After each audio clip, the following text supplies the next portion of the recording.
Okay, Puta. So we shall start today's lecture. Very glad to see you all and good morning to all of you. So today we'll be discussing, first of all, certain issues that you have related to assignment, group assignment particularly, as well as there was one student who wanted to discuss about some research issues as well. So it will be beneficial for all of you because you are all going to do a research on a group basis, and some students who are taking that alternative subject will be doing an individual basis. That's the only difference, but it will benefit to all of you. So discussing research is one of the best things that we could do because we can learn from others by giving. Now, when I give the advice to one group or one student, the others could learn from that. That's the beauty of research. Okay. And so, because if not, some people might have the same issue, but they might not tell them. But when I give the advice, the instructions, the suggestions, and my experience when I share with the group who had asked or a person who had asked the information, the people who had not asked could benefit out of it. So that's the best thing in research. Okay, so we'll start with that endeavor. So yesterday, there was one group who wanted to clarify certain things related to their group questioning.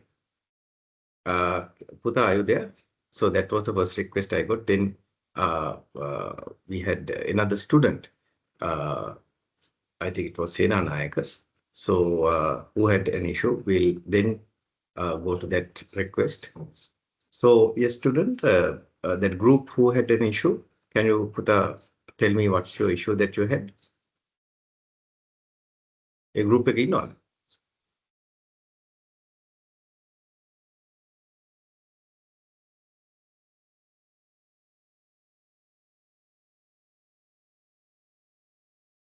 Group එකක් නෑ sir අපිත් නැද්ද?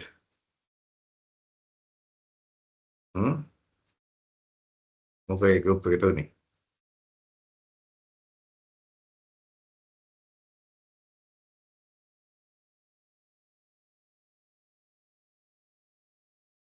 තාම join උන්නේ නෑ. එහෙමද?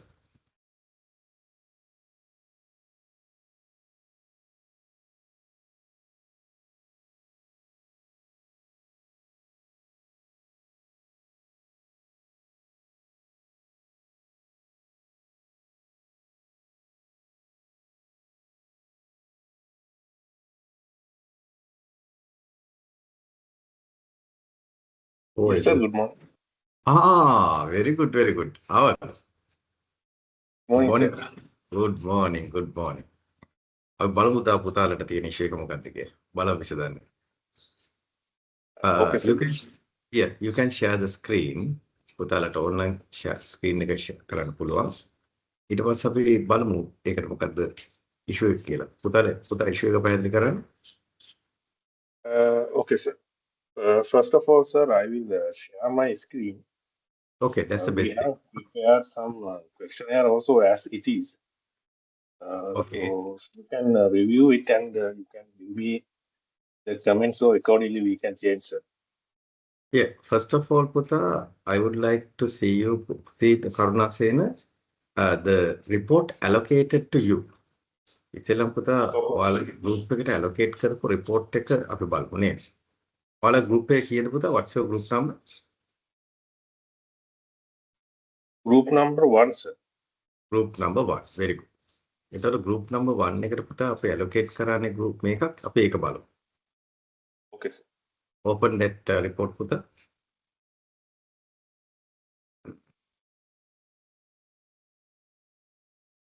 So if you can give me 5 minutes, I will open it. Okay. No problem. Take your time. එතකන් එහෙනම් ඒ group එක තමයි අංක එකට ඉල්ලුවේ. අපි දරුවෝ 5 minutes ඉල්ලනවා. අපි එහෙනම් අපේ සේනාරත්න පුතා ඉන්නවද? Yes, sir. Good morning. Good morning පුතා. හරි. එහෙනම් පුතා අපි අනිත් group එක මුල් බෙල්ලීම කරපු නිසා ඒගොල්ලන්ට කාලය දුන්නේ. ඒගොල්ලන් පුතා පොඩි කාලයක් අවශ්‍යයි කියලා කියනවා. They are asking some additional time. So therefore, what we'll do is we will start with you and then we'll shift into that group. Okay. Okay. So, Senanayaka Putra, now tell us what's your issue. Uh, so actually, yesterday only I joined just to discuss. I just need your insight how to conduct the research project. Excellent. Just Excellent. yeah. Excellent. It's a very important one because Senaratna, now you are taking one organization, you are Yes, sir. taking one single organization. Now, these people are asked, now all the other groups are given to collect information from at least 50 students. At least 50 students, they are being asked to do that. But in your case, you are going to select one organization. So so what you are trying to do is, for the benefit of all, what you are trying to do is put a kind of a case study. Yes, sir. Because I told you that in the research methodology class, that there are 5 research designs. I think all of you can remember, right? 16D, and then the 15 batch also might know, right? The 15 C and 15D also could remember that there are 5 research designs. One is cross-sectional, the other one is longitudinal, then case study, comparative case study, as well as experimental. Now, what Senaratna Puta, you are going to select, what's the organization Puta you have selected? It's Watavala Plantations PLC. Watavala Plantations PSA. Apit me becche ke inno ne the plantation. Right, I think it was our good Francisco. What right? So there's one student who is also a planter, right? Who is connected with the plantation sector, right? Okay. Okay, so here now your problem is this. Now, since you are going to take one organization, you might not be able to see the impact. Factors impacting katawa amaru balan. Because to see the impact, you have to have at least 100 observations. Now, the students here all will be collecting information from at least 50 students. 50 students, they will be collecting. But for you, you have only one organization and one report. Do you understand? So Yes, sir. therefore, not only one report, you can have several annual reports, but again, no point going for 30 years, 40 years for the same organization, because a lot of other factors might impact the performance. So that's why. Then, Sena Ratnaputra, now it's a very nice case study, right, for all of us. Now, what I try to do in that particular organization? Whatever plantation, The nature of the business, sir. no, what I try to do, are you going to see the sustainable? The topic is factors affecting CSR practices. Now, you cannot have factors, no, because factors affecting Katawa, then win a bet. Maybe in that case, what you can do is you can see this. Now, you are being asked to use secondary data, no? Yes, sir. Like an annual report data.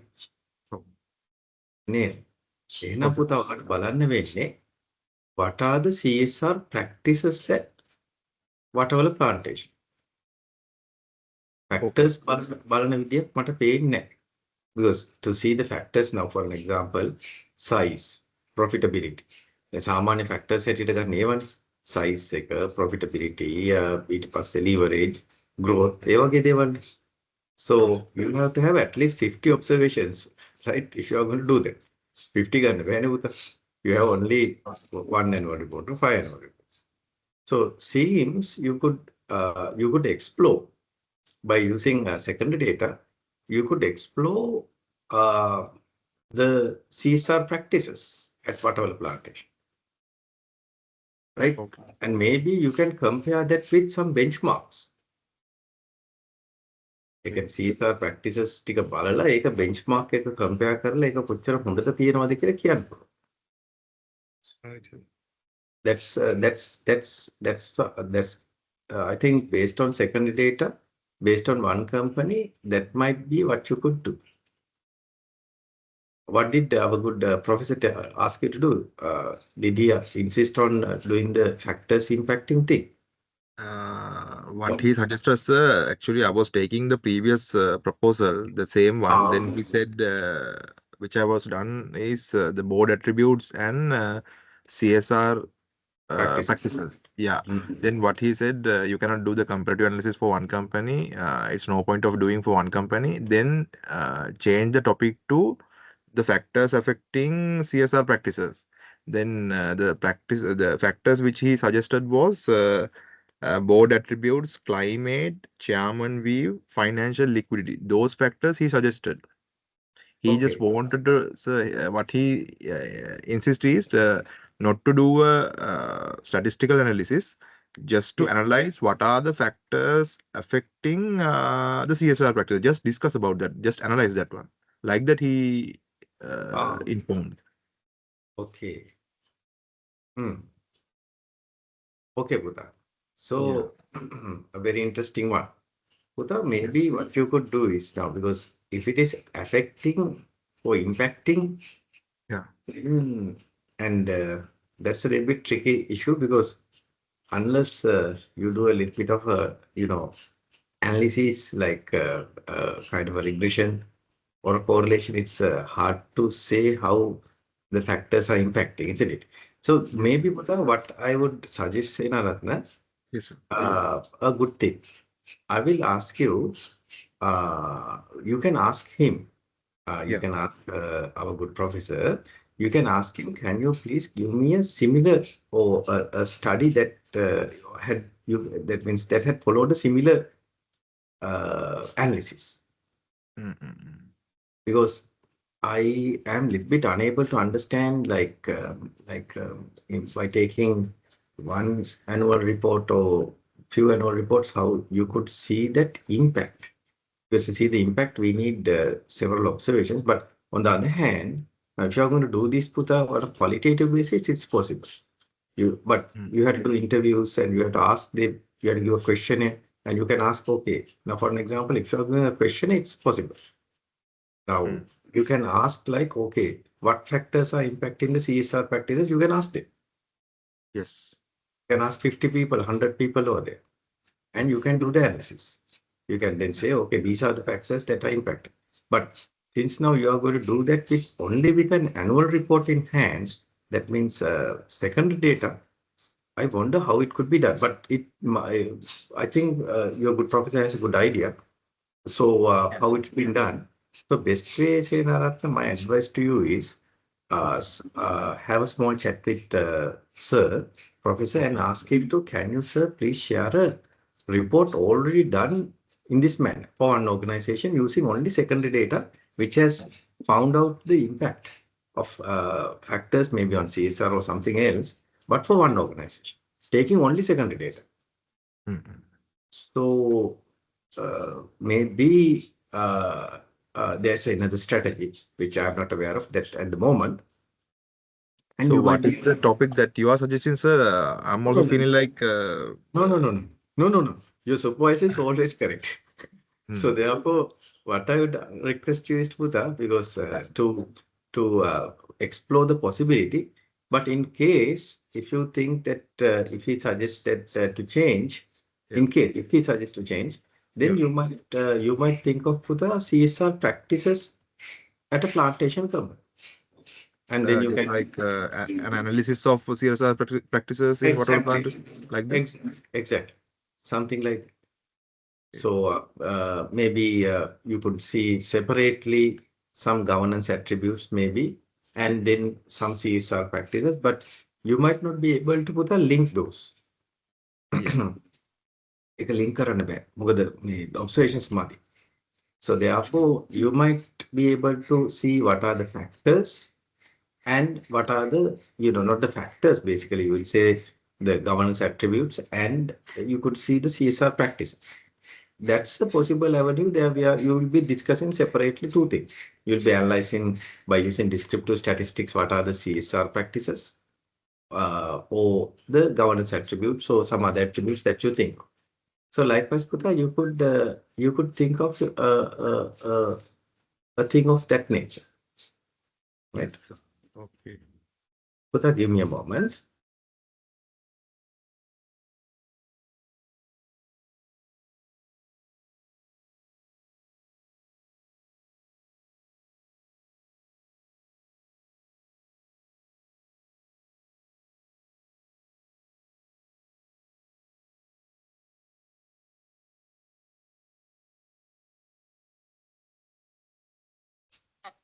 Okay, Miss Kari. Okay, so Senaratna, what I would ask you to do is it's a very interesting one. So one aspect is that you can discuss the attributes separately, the factors as you call them separately, and then separately the CSR practices. So you might not be able to link it, but again you can discuss the practices in that organization, and maybe That even can be you. done now, sir. Is that Yeah, possible, sir? Like discussing the factors in separate manner and discussing the CSR practices separately, then yeah. uh, That's all you is it? can do. ඒක විතරයි කරන්න පුළුවන්. Oh, එතකොට yes. you are discussing that and maybe you can link them through literature. Literature තුලින් පුතා link කරන්න පුළුවන්. But that's what you could do. Mm. But you can just have a chat with him and Okay. always puta like if possible. Yeah. Uh, if possible, ask for a sample. Mm. Sample No එක one, ගහන්න. no one has got a sample, sir. Actually, That's the problem. yes. Yeah, that's the issue. But then puta you can now suggest him Yeah. like this. Sir, thank you very much. You can write an email or you can discuss with him. So, sir, now since we cannot perform a statistical analysis, sir, based on the literature, I will identify these factors, governance factors and other factors. I'll discuss them separately. And then based on literature, I'll also discuss what are CSR practices that should be there and what's there. And I will do the report. So basically, sir, I'll be doing a descriptive analysis, right? Yeah. So that's what you could do because you are unable to do a correlation analysis or a regression analysis. So that might be the thing that you could do under the given circumstance because you have two main constraints. One, you have to depend on secondary data, not primary data, secondary data. Number two, the second constraint is you have to limit yourself to one company. So therefore, in that case, you have no option to separately discuss those things. And then maybe when you come to CSR, maybe you can even go a little bit beyond and you can see what are the industry best practices and you can compare that with what are the plantation CSR best practices. And you can even say whether they are above the industry or below the industry. Likewise. Even Likewise. in terms of governance attributes, you could compare that with the industry benchmark or with the industry governance or whatever the other attributes you are talking about. So it's like then you can perform kind of a comparative analysis as well. So a little bit going beyond you are going to take the company, but then you are going to compare with an industry benchmark or the industry average, and you can take the plantation average for an example, okay, related to maybe if you have taken a factor like ROA, you can say, okay, what's this company's ROA? Likewise, something like that. And maybe if you really want to do a statistical analysis, you can take to the past 5 years data, and then you can compare with the past 5 years data of industry and do a maybe uh, uh, independent sample t-test and see whether there's a significant difference because it's 5 years, so you have 5 years data point. But again, those are some far-reaching things, but I think you can make your life simple, right? You can just ask him.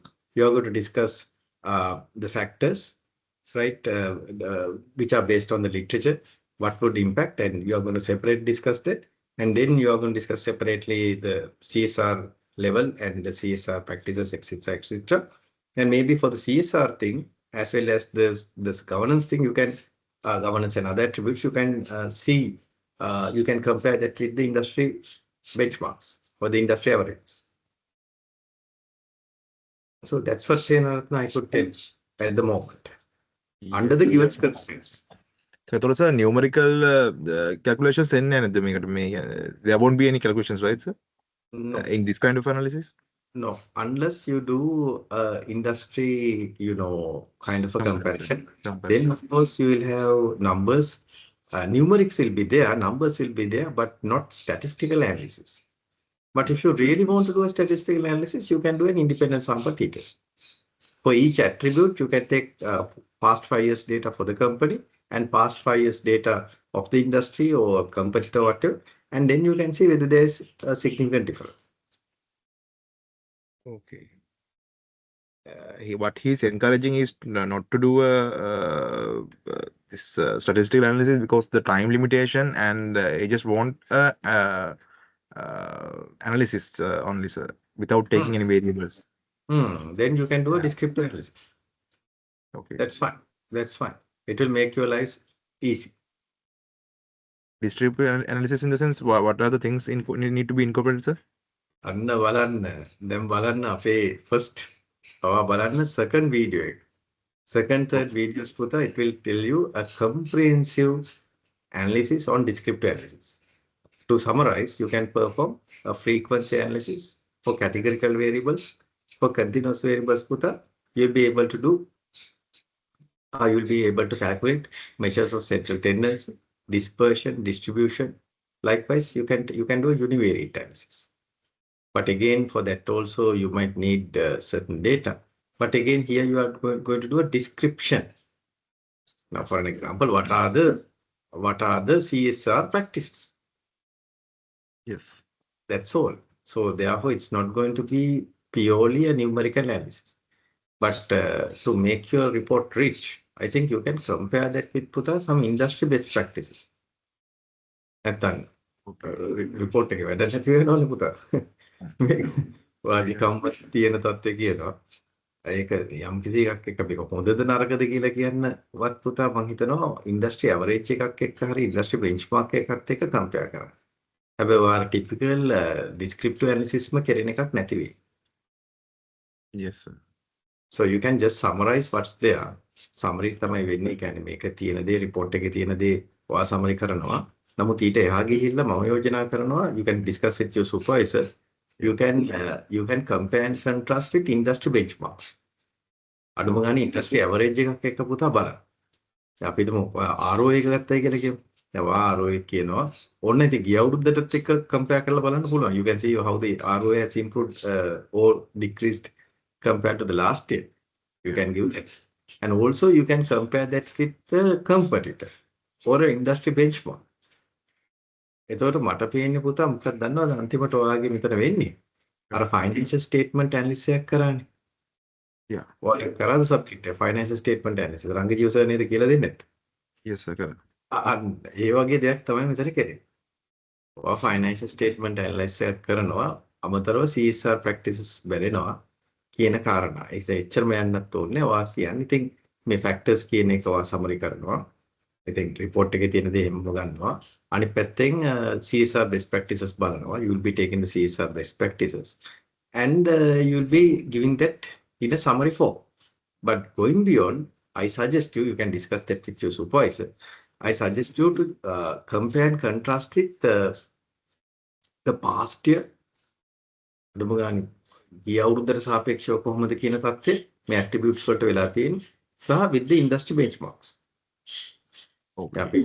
ඔකේ තියෙනවනේ පුතා industry CSR practices ඔය විශේෂ plantation වලට තියෙනවා එක එක මේ standards. green forestry standard එක එක කතා තියෙනවා. එතකොට ඒව ඔක්කොම අරන් තියෙනවා. දැන් අනිත් සමාගම් අරගෙන තියෙන පුළුවන් මේක අරගෙන නැති වෙන්න පුළුවන් දන්නේ නැහැ. So likewise you can do an evaluation based on that. That will be quite interesting. Yeah. So good luck. Yes. Yeah, sir, thank you. Yeah, I will discuss with Professor Jayama with what he actually want to do. Then I will take your insights and I will continue, sir. Okay, good luck for that. Very good. Thank you. Thank you very much, sir, for the support. Yes. No problem. Always. Okay, for that. Okay. Thank you. So that's Senaratna who wanted some research advice, and it's going to be benefiting all of you. So he's taking one company, so it's a case study, students. So being a case study, he's trying to see, okay, how certain practices are implemented. So what I suggested was to take those practices and compare and contrast with the industry benchmark. So it will be a good analysis in that case. Right. So now let's go back to Aputta. Are you ready to share your question, your report? Yes, sir. I am ready, sir. Okay. Banamutta report. You can share the screen and we can see.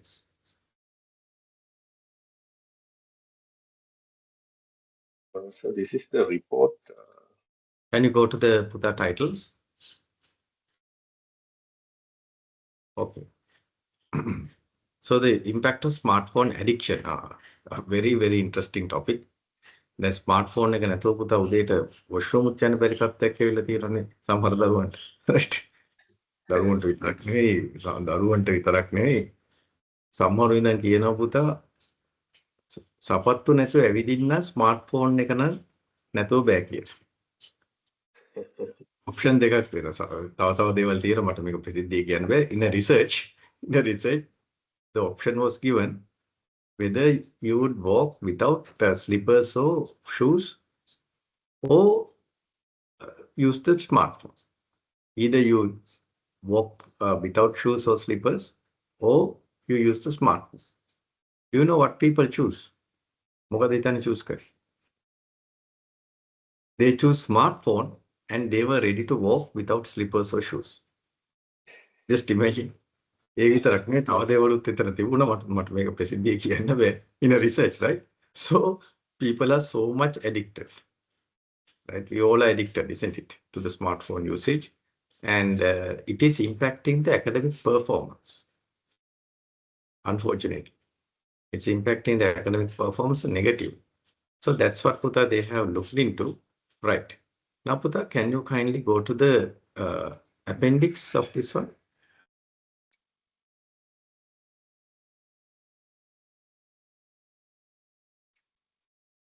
අර මේ conceptual diagram එක පුතා තිබුණා. යන පුතා අර diagram එකක් තිබුණා අපිට. That's called the conceptual diagram. මේකේ තිබ්බ සර් අන්න variables ටික. අන්න variables. variables. අන්න පුතා බලන්න. අර conceptual diagram එකේ variables ටික තියෙනවා.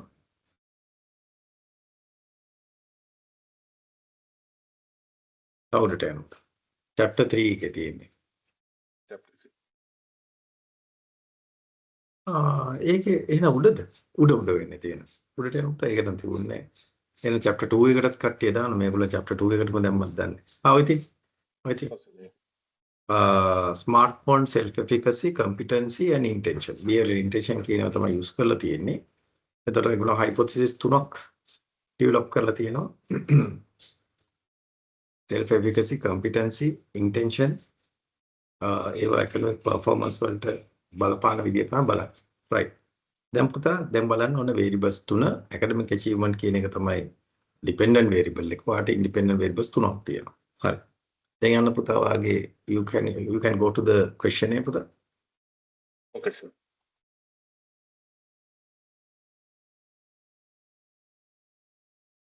Very good. It's in the references appendix.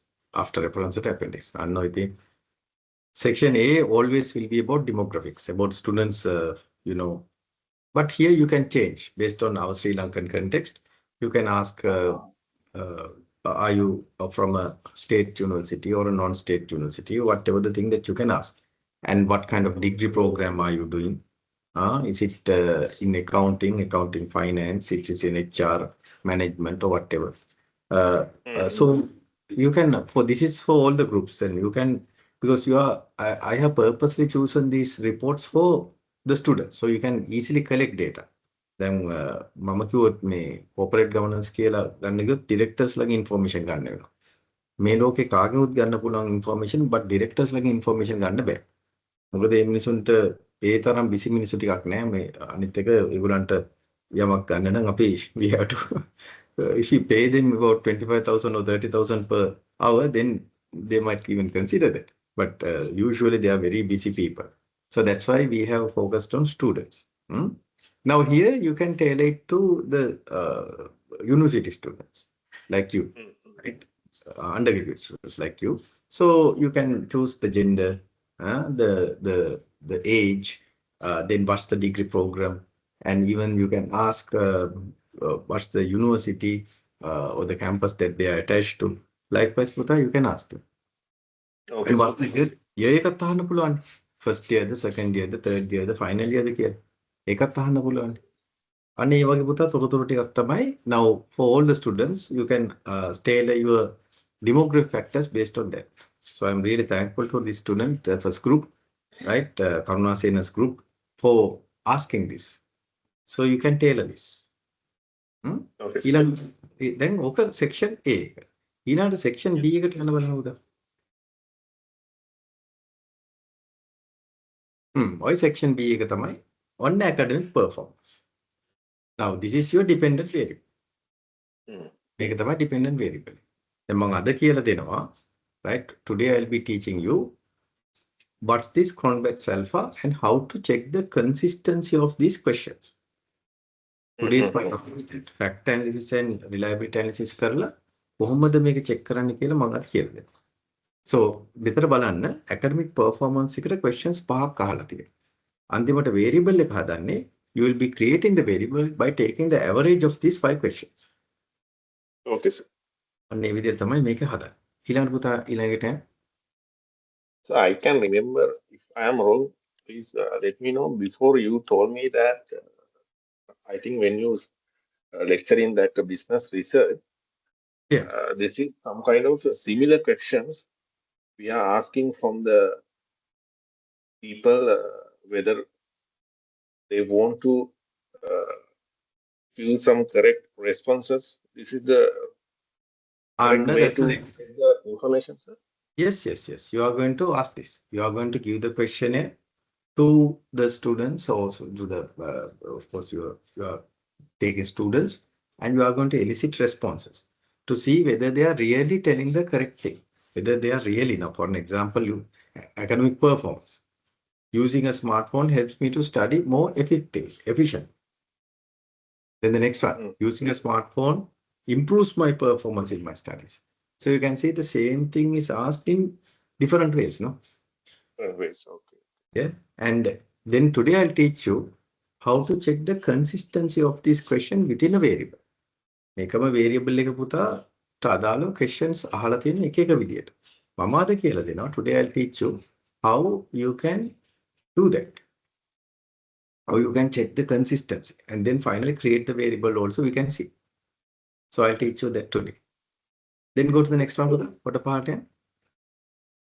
ඊට පස්සේ තියෙන්නේ on competence. This is your first independent variable. Go down පුතා. Then ඒක related questions තියෙනවා. ඔය තියෙන questions කීයක් තියෙනවද? හතරක් තියෙනවා. හතරද පහක්? 5 questions. Five. Party. Right. Path. එකත් හරි. ඊළඟ පුතා යන්න අනිත් එකට. ඔය තියෙන self efficacy. තව questions ටිකක් තියෙනවා. ඔන්න ඔයාගේ දෙවෙනි independent variable එක. Questions හතරක් තියෙනවා. ඒකත් average කරපු ගමන් මේ questions මම අද කරන විදිහ පැහැදිලි කරන්න. Today I'm going to take total life satisfaction variable and I'm going to teach you how you are going to check and create variables out of this. Okay, sir. Okay. Then this is behavioral intention. This is your third independent variable. That's it. So what you need to do is you need to tailor this to our context. You can use the same questions. Only the demographic questions you need to change a little bit. It seems, right? Because some demographics that used in this study might not be suitable to you. So you can change that little bit and that's it. Can I show our Google questionnaire sheet also? So I Sorry, can get some. Sorry, Putha, I did not get it. Can I show our Google questionnaire sheet also? Okay, why not? I do it. I prepare, sir, but I just want to know what kind of changes we need to do. Now you know, then demographics had been known. Demographics had been known. And also, Putha, like, give a nice cover letter. That's a cover letter. Dear participant, it was a we are a group of students of SAB who is collecting data for this purpose. It was a gear.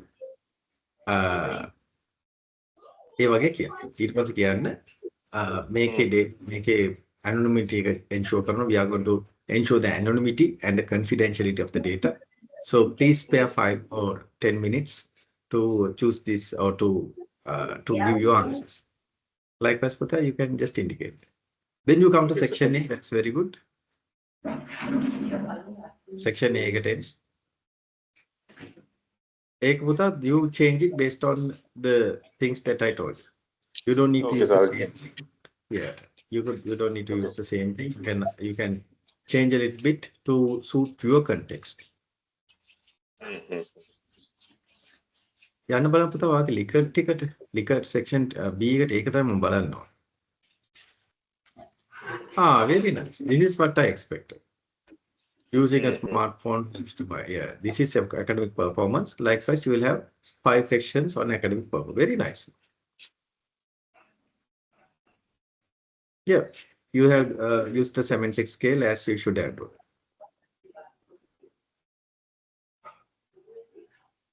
Then competence. Very good. So from the 10th question, should I need to change strongly disagree to strongly agree, or can I keep as it is low and high? Very good question. Very good question. මම මේකට දැනටවත් උත්තරේ දීලා තියෙනවා. So what's the thing is this. The rule is that පුතා always attribute a bad thing to number 1.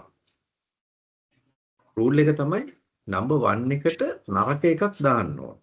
Highly disagree. Lowest. Why is that? Because our brains are wired to, that's the research methodology, right? When I taught you how to create research questionnaires, I was telling that to you. I was calling this order bias. I was teaching you order bias. Order bias එකක් නැත්තම් ඇති වෙනවා. අපි එකට සාමාන්‍ය අපි හොඳ දෙයක් නේ attribute කරන්නේ. We always would put something good for number 1. To avoid that, we are reversing that. So for number 1, usually we put the bad thing, like lower or highly dissatisfied, highly disagree, something like that. Hey, madam. Okay, sir. I will change it. No, හරිනේ. ඉතින් ඔයාගේ හරිනේ. අංක 1ට low දාලා තියෙනවා. අංක නේ හරි. ඔයාගේ මම වරද්දකින් නෑ මම because you have put number 1 low. Okay, sir.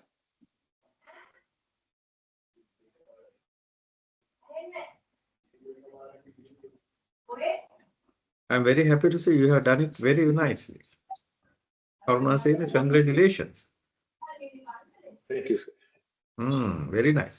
මම ඒ ගාම එහෙනම් මම ගොඩක් මොටිවේට් වුණා මේ අපේ කවුරු and finally පුතා අන්තිමට මේ මේකේ Google මේකේ දාන්න පුළුවන් අර මේ settings වල ගිහිල්ලා අන්තිමට thank you කියලා you can go to the settings and you can අර තියෙන උඩ පුතා settings කියලා ඒ responses උඩම questions responses settings කියලා තියෙයි ඒකේ අන්තිමට අන්න ඒක පුතා මේ යටම මේව කරන්න අපි මේ emails collect කරන්න එපා because it has to be anonymous. ඊට පස්සේ අර responses දුන්නායින් පස්සේ ඔන්න ඕකේ තියෙන option එක to tell that thank you. අරගේ තියෙන ඔන්න responses කියලා තියෙන ඔන්න ඕකේ තියෙනවා. ඔය තියෙන send එක තැනක තිබුණා. බලන්න presentation කියන එකේ. ඒක තියෙනවා අර අන්තිමට මේව කරද්දී show progress නෑ ඕනේ shuffle questions you don't need to and after submission කියලා වෙති view results ඕනේ confirmation message අන්න ඔන්න confirmation message කියලා okay edit කරලා thank you කියලා ඒ වගේ එකක් දාන්න so thank you very much for your time so you can ඒක අනිවාර්ය නෑ මේව but you have made it very nice so I am giving you some additional things so that will be benefiting all the students. Okay, sir. Okay, I'll do it. Right. And since I got inspired by looking at Karunasena's groups one, let me now show you a sample cover letter and let me share that with you. මම පුතා දැන් sample cover letter එකකුත් පෙන්නන්න සියලු දෙනාටම use කරන්න පුළුවන්. අර මුලටම එන්නේ පුතා අර ඔන්න. දැන් අන්න බලන්න Karunasenaගේ පැත්තෙන් ලස්සනට he has put even a small nice thing. බලන්න පටන් අරගෙන තියෙන්නේ ලස්සනට අර සාමාන්‍ය Google මේකේ මොකක් ඉන්නේ නැහැ. But he has even chosen a nice photo at the top, isn't it? ඉතින් ලස්සනට කරලා තියෙනවා. This is the default themes I selected. default එක this is ලස්සනයි. ඕන්න එක change කරන්න පුළුවන්. ඔයා change කරන්න පුතේ දැන් මේක academic පැත්තට නියන්නේ. ඕන්න smartphone එකක් තියෙන එකක් අඳින්න පුළුවන්. කණේ ගහගෙන ඉන්නේ. Actually, sir, I selected. The problem was the photo quality was not good. That's why I didn't select. Then no. I will try it again. I will try it again. No. Don't worry. It's not a must, but again, it's very, very professional. You have done a nicely professional looking questionnaire. Mandam Pennanam Puta, now I'll show you. Right. Thank you, Puta. Is that what you wanted to know? Yes, sir. Thank you very much, sir. Excellent. No problem. My pleasure, and you are in the correct direction.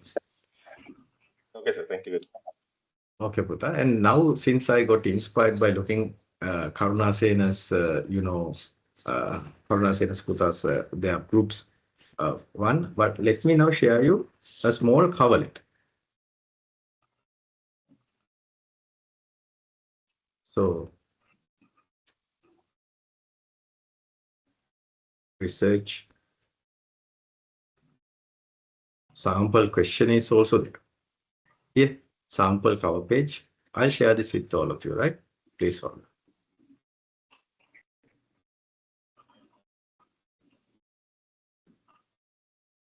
So these are sample cover letter that you could incorporate into your questionnaire if you want.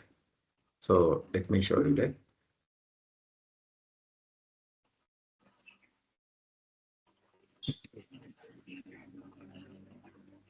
Yes, see.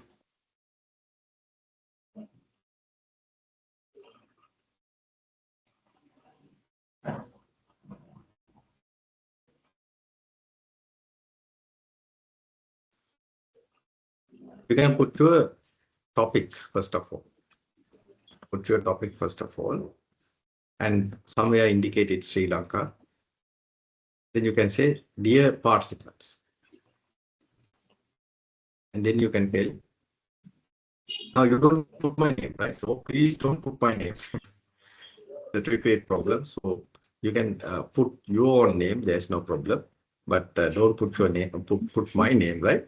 But on the other hand, what you can say is, dear participants, we shall, because it's a group effort, we shall be grateful if you could kindly agree to fill up the questionnaire for your degree. And then you can tell what's the topic again. And then who is eligible.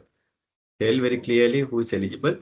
Now here it's for directors and executives. You could say, if you are an undergraduate in Sri Lankan University, Sri Lankan campus, university, state or non-state or whatever, then you could please fill this.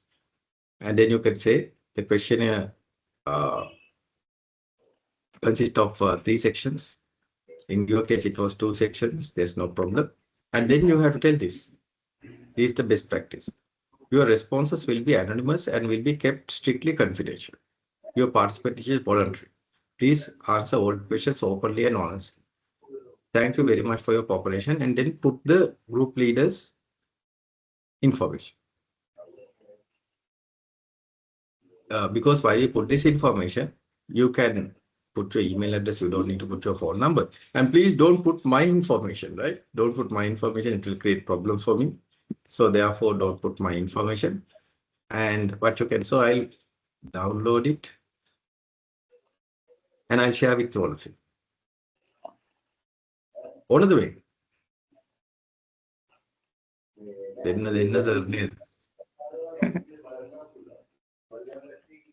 කිසිවක් නම් තියාගන්න. මම මගේ එක delete කරලා දෙන්නම්. Right? I'm going to white out that. Okay. That's called whiting out.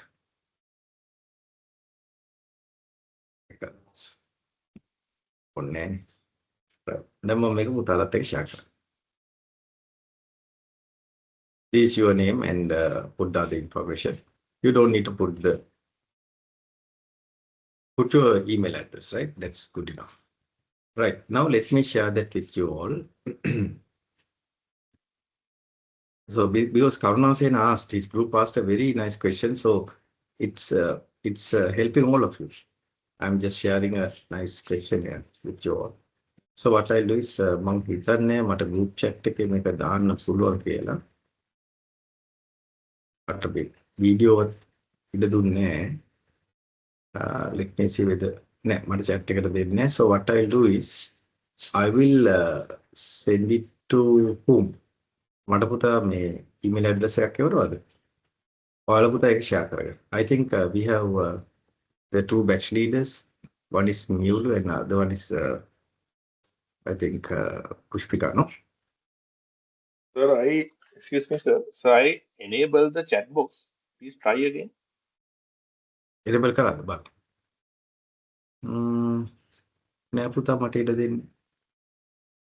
දැන් recording ඇවිල්ලා තියෙනවා. ඒ ෂෝ ට්‍රාන්ස්ක්‍රිප්ට් විතරයි. අනිත් එක ඉඩ දෙන්නේ නැහැ.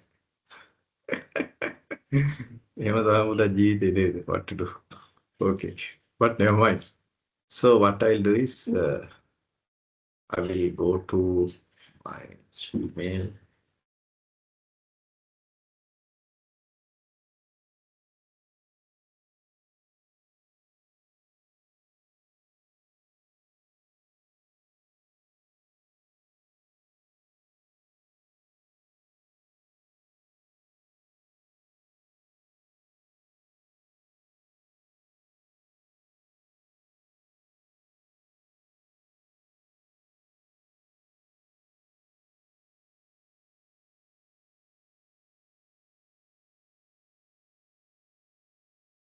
No. අනේ දරුවෝ අර බැච් ලීඩර්ස් දෙන්නගේ නම් දෙක එවනවද? ඊමේල් ඇඩ්‍රස් ටික can you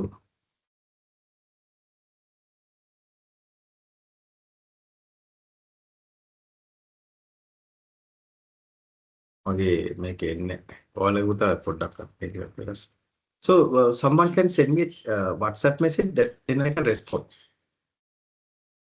මට WhatsApp message එකක් දාන්න.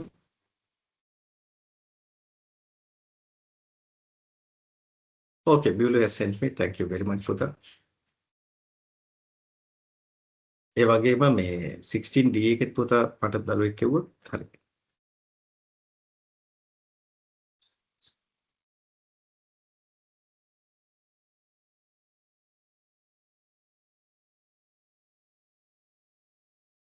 Mulu, thank you. 1, 2, 3, Mulu, isn't it? Okay. Pavani. I Pushpika get a key Pavani, right? Sorry. So please.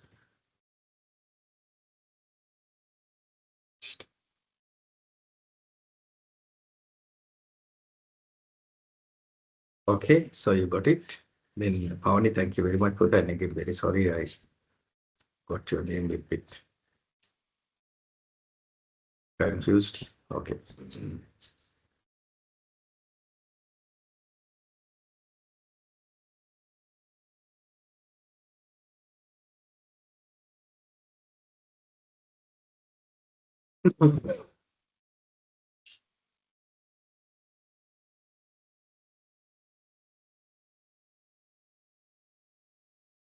Okay, I think you should have got it.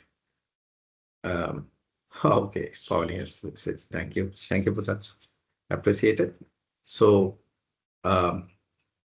so we shall proceed with this. Okay, Mule also has responded. Thank you, Buddha.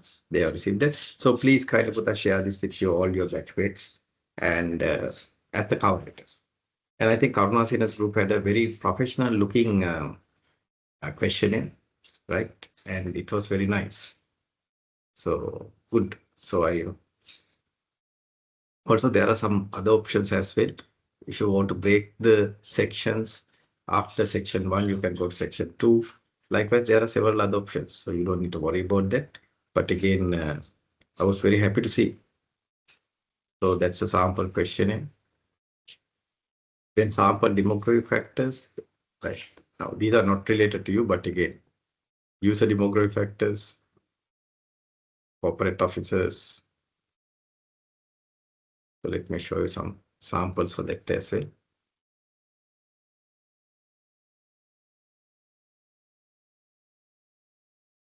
Now these are a paper-based version, right? So don't worry, you are going to go to the Google version.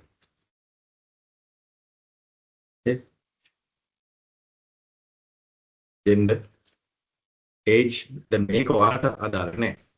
Because you are asking for students, no, therefore no point asking 66 or above, right? Maybe you can go up to 30, right? With a maybe 2 years gap or whatever. Then academic qualification, you don't need to ask because we know you are doing a degree course, you have the basic qualifications.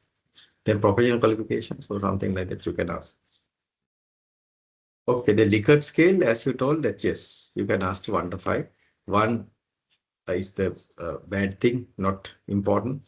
Then very important, 5. Always you put them. And give a small, now when you are going to do the Likert scale, tell them. You can tell following statements, provide certain things about certain aspects. And then you can tell, okay, 1 is what and 5 is what. Right? 1 is what and 5 is what. Okay. And let me show you another one of my students. We did Google questionnaire. So let me see. So from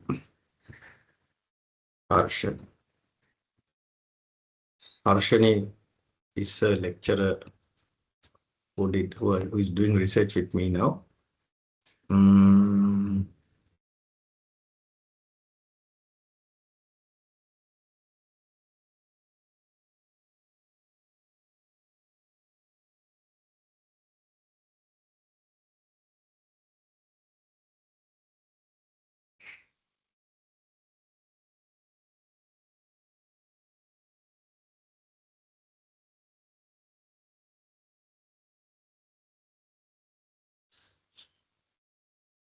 Yeah. So see, this is, I will share this with you also. Now see, an appropriate, now she's doing about investment, SR. So you can see, this is the cover letter, and I will share this with you as well. Right, you can see, dear respondent, and tell the purpose of the survey, where we do and how we do things. And then she has put the team. In your case, you don't need to put my name. You can put your names if you want. And then, so it tells who we are. And then very correctly that confidentiality, anonymity is assured. Then you go to next. Then it asks that you are your demographic variable, demographic thing. The male age is average monthly income. Okay, how much is my average monthly income? Okay. Then educational level.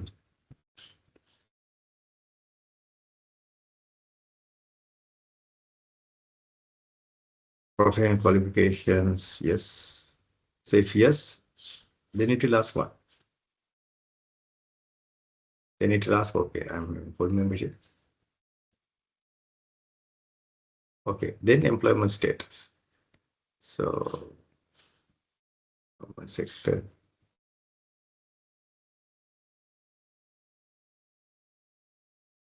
Legal literature service, grade one. Yes, it's grade one. How long have been in the stock market? See, no experience, likewise. Okay. And no experience, best described investment experience. And then you can also have the Likert scale in this manner. A grid structure. Likert scale එක මෙහෙමත් දාන්න පුළුවන්. නමුත් කරුණාසේනලගේ questions මේකේ ගොඩක් තියෙනවා. ඒක නිසා තමයි මේ grid structure එකක් use කරන්නේ.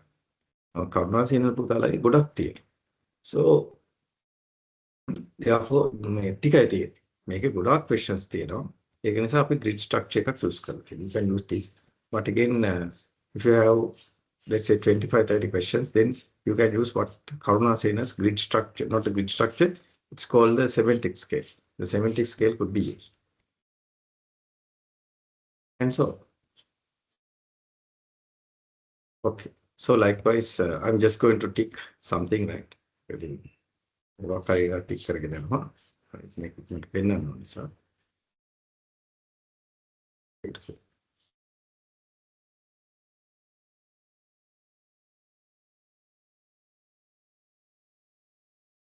Right, then you can see really goes it.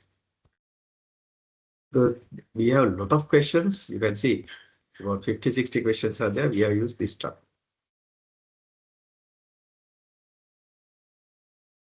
And if you see carefully, there are even now, it's not applicable to you. If you see here, he has even put some here based on the responses. You can even direct it to different kind of areas. Now, for an example, if we say that you are, there was a question, right? Your employment status. Now, based on the answer, it will take to certain section. Now, here see, go to section 7. If you say self-employed, it will take you to section 7. Right? You can add where to which section you, because for self-employed, no point asking what grade in the public sector, because you are a self-employed person. Likewise, you can put section-wise, you can put skipping patterns. So Google Forms are very advanced now, right? Then now here it says if you are self-employed, it will skip section 5. The user would know, but when designing, you can skip that and it will take you to section number 7. Asking about investment, not about employment, because self-employed people, we don't need to ask about where you are working. They are working for themselves. So likewise, this is a well-structured question. A well-structured questioning. And what I'll do is,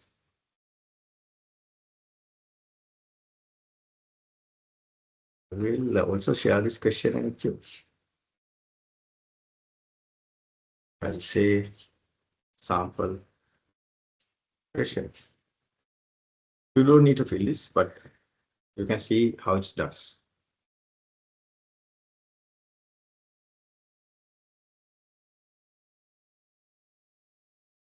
And let me share this with you as well.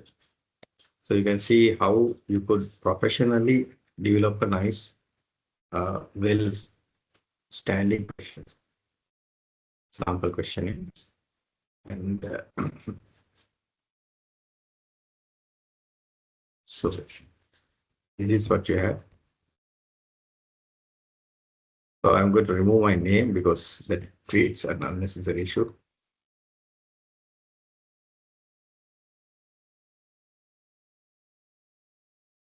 Also, I'll put some other name.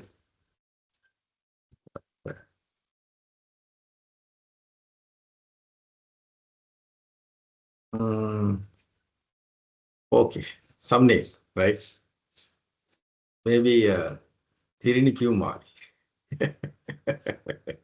Let's see.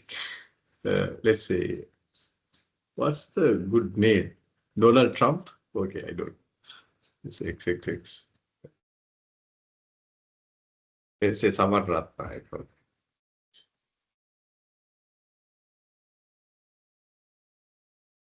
Just came, some name came into my mind, right? Right. And we can say, I put someone's information here also. So we can say,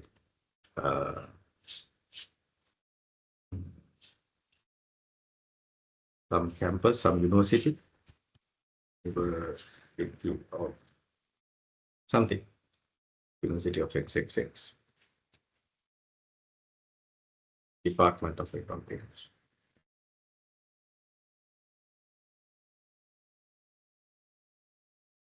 Sri Lanka. And then the email address Saman at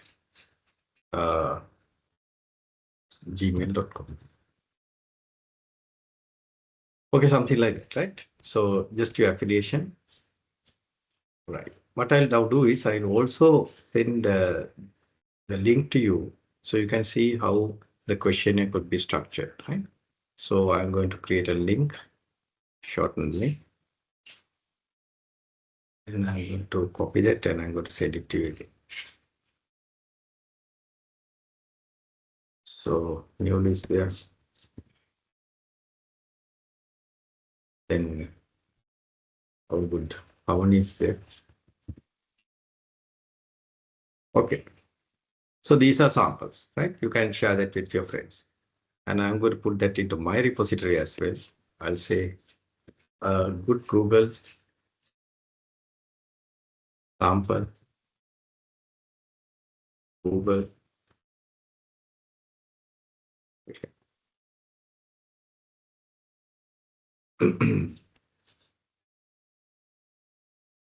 So this is a sample Google question. Right? So I have several samples for Viva.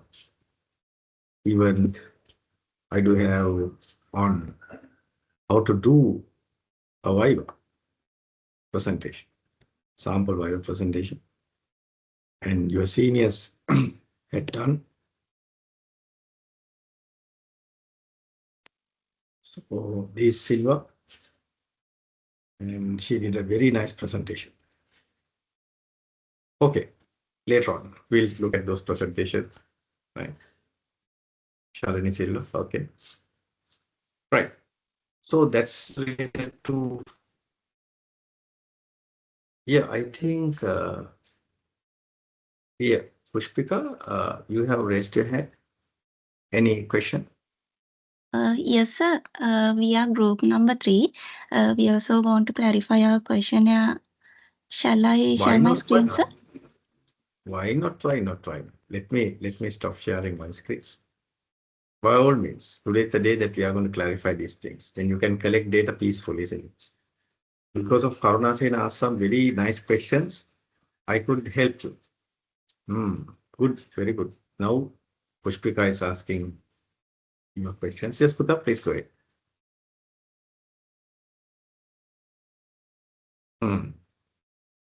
Yes, Putta, you also could put a small, nice, appropriate image at the top, right? And that will be good. Yes. Okay. Putta, can you share your the article or the research that I shared with you? Sir, I'm sharing, already sharing. So can you All right, see? can see. You are that you are doing that quantitative courses, no? Yes.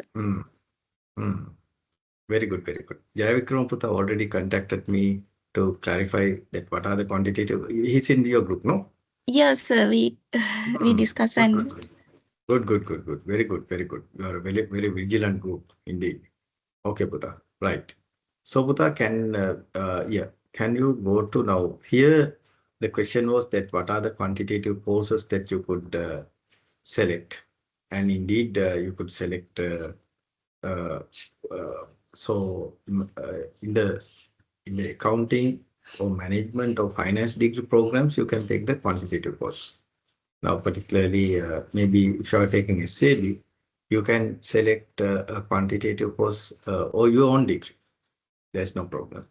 Okay. And So, then you can select. Yeah, please go ahead. Yeah, so we add topic to we specify to the SAP campus. Is it okay? That's fine. But because my main objective is to get Putta 50 responses. So Okay. if you can get 50 responses, there's no problem. If you can go a little bit beyond, but for you, Putta, going beyond might be a problem. ඒක නිසා මම හිතන්නේ sub campus එක restrict වෙන එක හොඳයි ඔයාලට. ඔයාලගේ group එකට. The reason is because in different degree programs you have different quantitative subjects, no? Yes. එතකොට ප්‍රශ්නයක් වෙනවා. නමුත් ඒක නිසා ඔයාලට දැන් කලින් group එක පුතා you can take from sub campus, from Jayawardhanapura, from Kalaniya, from Colombo, any other university, no problem. But for you, I think it's good to restrict to sub campus. And also, Puta, tell that, reflect that in your topic also. Right? Evidence from sub campus, CA Srilanka, something like that. Okay? Okay, sir. So that will be much better. Right. ඊට පස්සේ පුතා, can you go to your question, පුතා?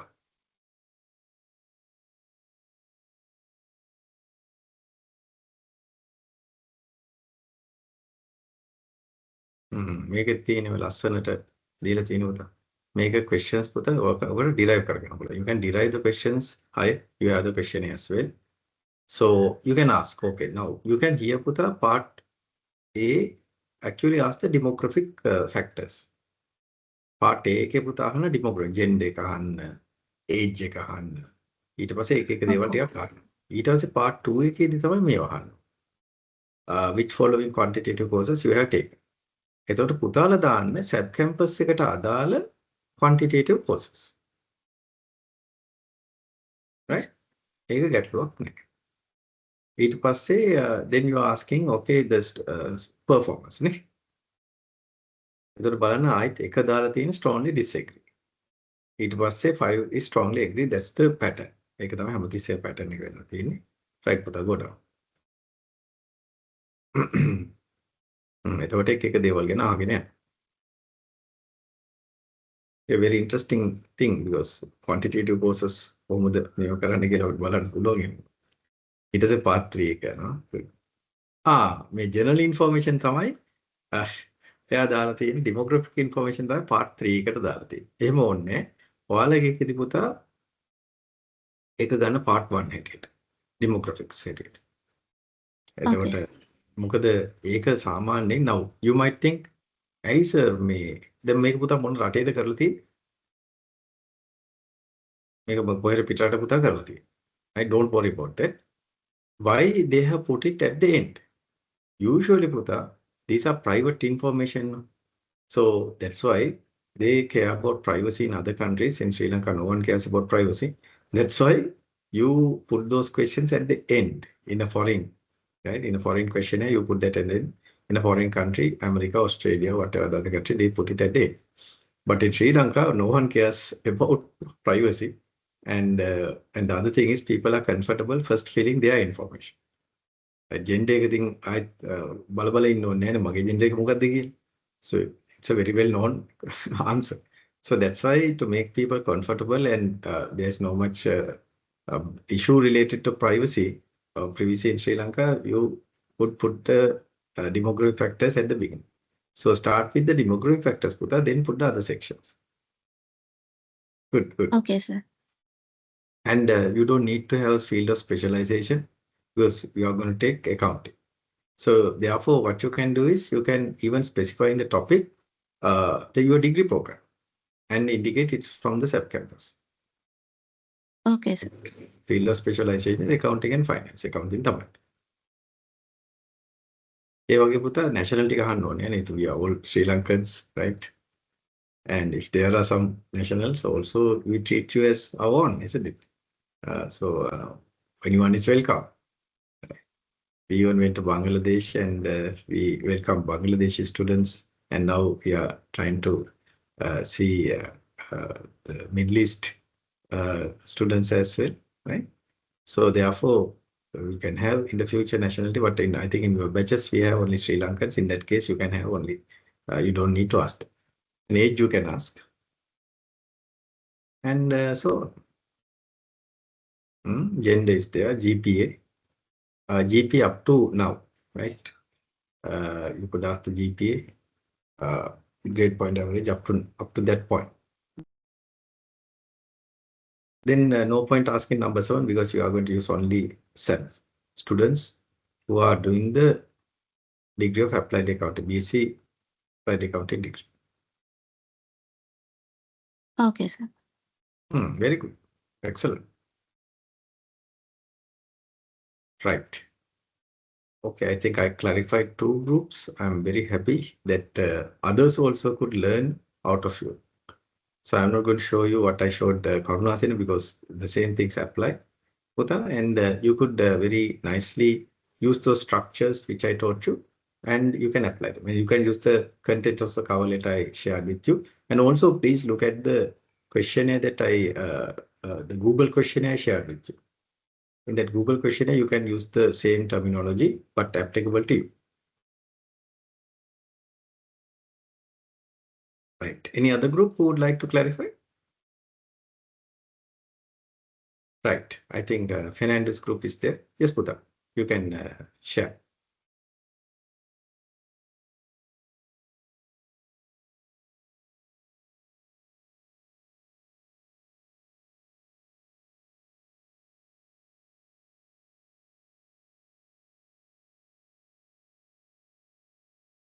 Okay. Can you Puta go to your thesis topic?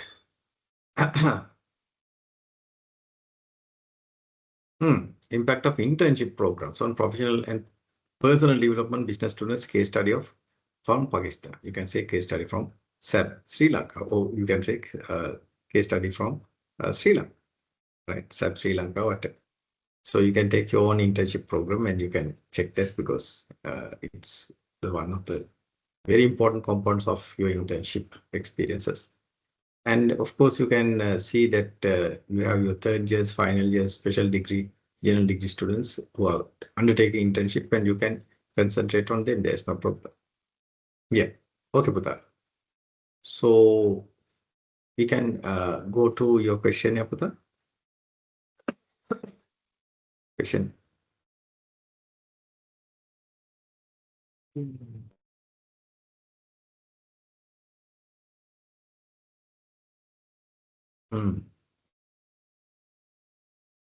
Yeah, see, reset title. You can change that to a case study from Sri Lanka, Sri Lanka, whatever. Then dear respondent, and you can have this cover letter that I shared with you as well. Then instructions. So you can give the clear instructions. Very nice. And okay. And yes, first one is as we saw, it's demographics. About yourself is the demographic information. Now here you don't need to give a list of degrees if you're going to use SAP. But again, in SAP we have different data analytics is there, degrees there, and some other degrees are there. And so therefore you could say your degree. You can restrict to your degree, degree of applied accounting, BSc degree of applied accounting likewise, right? Okay. Length of internship experience, yes. What is your age, gender? Those kind of things you could ask. And also you can even add the professional qualifications, part full or part qualified thing you can ask. Okay. Yes. Then put our reasons. Now here you can use the same things. Reason why are you taking part? Now it says department course requirement. Actually, it's not a department. You can say for you it's a degree course requirement. It's a degree requirement. Then advisor recommended elective course. No, yeah, you can keep it as an option, but it's not the case. No advisor will tell that. So you have to do it, isn't it? On decision, likewise, others, you can say why people are doing internship. Some people are doing internship because they would earn money. Indeed, why not? So to keep up the expenses, to bear the expenses, it's very expensive indeed. To live in Colombo as well as to pay for the degree. So that's why some students, they engage in internship. Likewise, now you could give those options. Okay. So others කියන එක ඔවා තියෙනවනේ තේ දරුවෝ ලිය. ඔව්. ඇයි internship එකක් කරන්නේ? What did you expect? Very good. Working in accounting, finance, business internship. Oh, make it with a, when did you perform your internships? එතකොට ඉතින් when did you commence your internship කියලා කියන්නේ? Third JK, the first JK, the second JK කියලා අහන්න පුළුවන් හිට. මේකේ spring summer කියලා අපි අහන්නේ.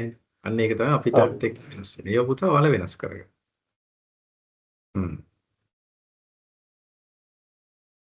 Impact on current and future job employment. මොකද හිතන්නේ internship එක වැදගත් වේද කියන එක. ඔක හරි වැදගත්. මොකද බහුතරයක් හිතන්නේ ඉස්සරහට රස්සාවට කොහොමද වැදගත් වෙන්නේ.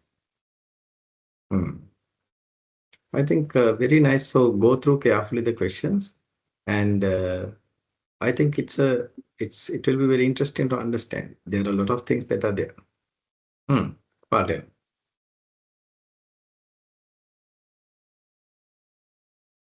This is about professional development.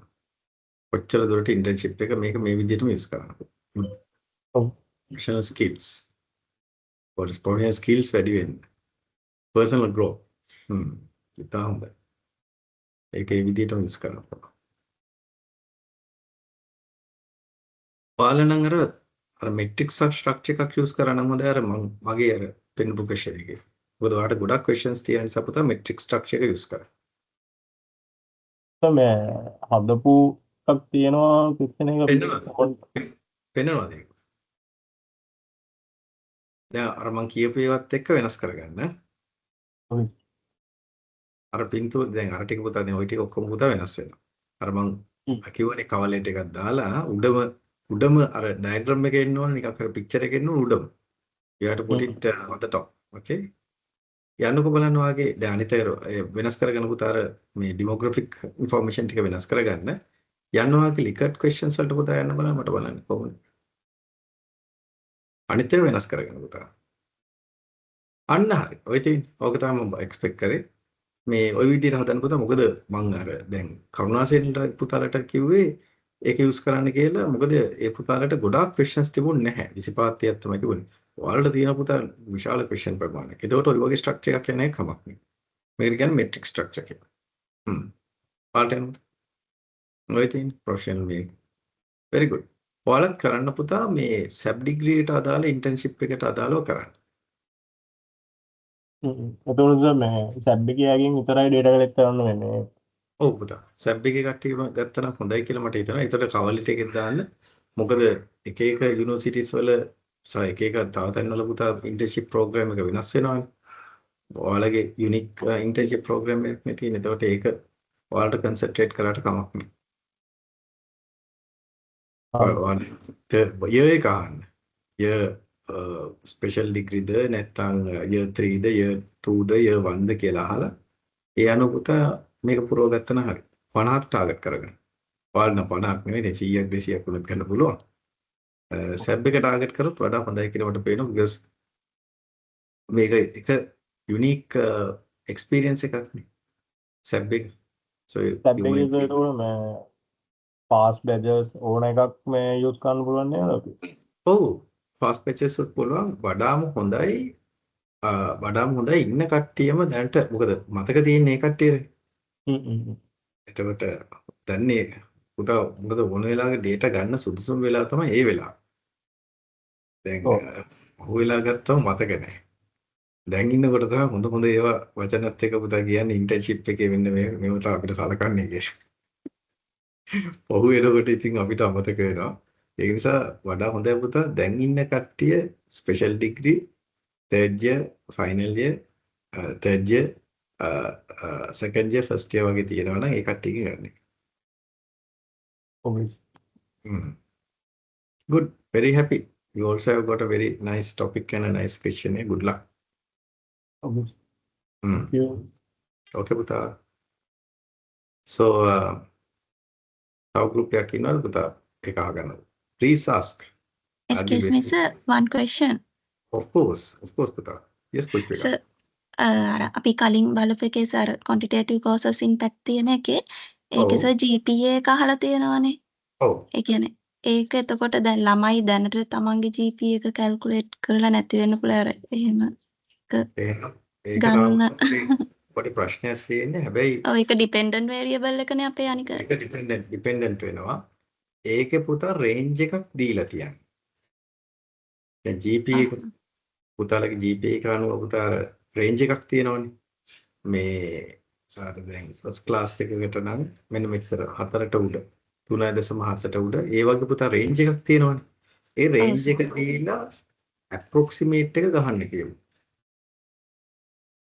දැන් මොකද ළමයාට ඉතින් ඇත්තටම සමහර ළමයි නම් පුතා පටන් ගත්ත දවසේ ඉඳලා මේක කැල්කියුලේට් කරගෙන ඉන්නවා. සමහර කට්ටිය පුතා ඒක දන්නේ නැති. නමුත් ඒගොල්ලන්ට නිකන් ඇවරේජ්ලි දෙන්න පුළුවන් වෙන විදිහට එනවා කැටගරි රේන්ජස් දෙක. ඒ කියන්නේ අපි තියෙන පුතා ඔයාලගේ GPA එකේ පුතා ඔයාලගේ හෑන්ඩ්බුක් එකේ ඇති රේන්ජස් වගේක් තියෙනවා. එතකොට 3.7 වලට උඩ නම් 4 වලට උඩ නම් මෙන්න ඒක එක රේන්ජ්. ඊට පස්සේ ඒක A+ කියලා එකක් තියෙනවා. ඊට පස්සේ A කියලා රේන්ජ් එකක් තියෙනවා. ඊට පස්සේ GPA රේන්ජ් එකක්. ඊට පස්සේ B+ වලට රේන්ජ් එකක් තියෙනවා. A- වලට රේන්ජ් එකක් තියෙනවා.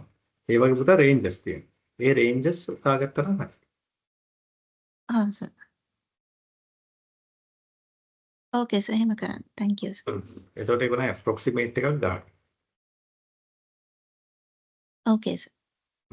ඒකෙදි පුතා 100%ම අපිට accurately ගන්න බැරි වෙයි. But we might be able to get a පුතානේ idea. Okay, sir. Yeah. නැත්තම් ඉතින් වෙන්නේ ටාගට් කරන්න පුතා ඩිග්‍රී ඉවර කරපු කට්ටිය. ඩිග්‍රී ඉවර කරපු කට්ටිය ඉතින් හොයාගන්න පුතා ටිකක් අමාරුයි. දැන් ඉන්න කට්ටියකින් ගන්න එක තමයි ලේසි. Okay, sir. Thank you, sir. Okay පුතා හරි හරි. හරි. How about other groups? So I think we saw 3 groups presentations. අද දවසේ තුලට අහන්න කිසි ගැටලුවක් නැහැ. Right? You can ask me any question during the day, and please do clarify. Right? ඒක clarify කරගන්න කිසි ගැටලුවක් නැහැ. So අනිත් කට්ටියට අහන්න ඕන නම් දැන් අපි break එකක් ගමු. We'll take a small break. Now it's 10. It's almost 10. So we'll take a break, and after the break, if you want, we'll discuss, because today I'll devote some time for that. And afterwards, I'll start today's topic, that's fact analysis and reliability, which is very much applicable to you, what you are doing today. Right? First, I'll give the general aspects of fact analysis. Then I'll teach you research aspects of fact analysis as well as reliability analysis by taking a very simple example. Right? Okay. Any questions? Or put up break එකක් ගමුද? Now it's almost 10, right? Almost 10, right? So shall we meet at 10:15? Okay, 10 කාලට පුතා හම්බෙමු.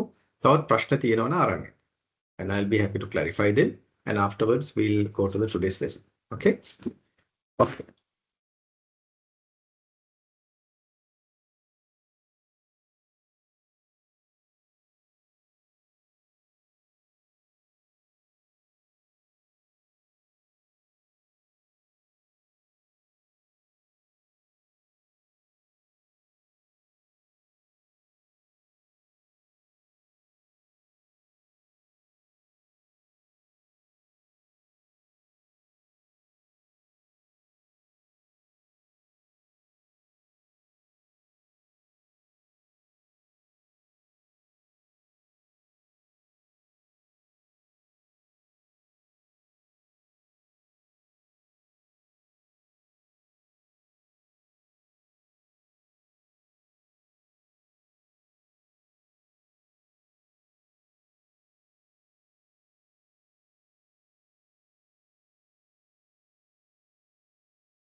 Students, welcome back. Can you hear me?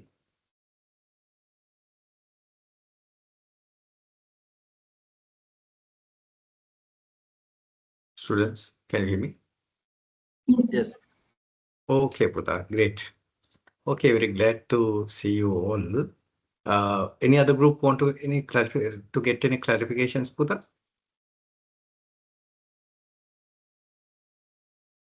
No clarifications? Okay, great.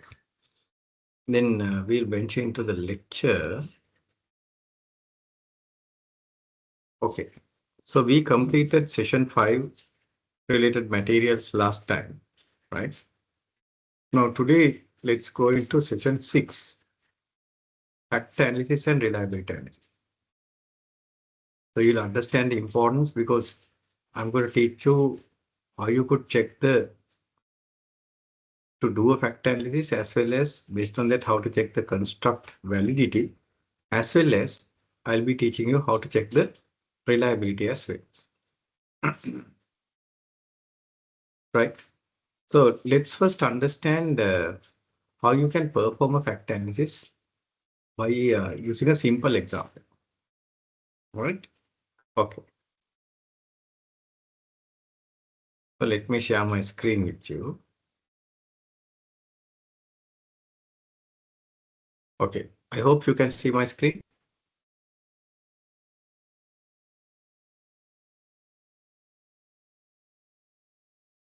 Can you see my screen, Pudha? Yes, sir, we can see. Excellent. Thank you, Pudha. Thank you very much. Now, so if you go to session number 6, you can see session number 6 is on session 6, fact analysis and reliability analysis. You can double click and open that.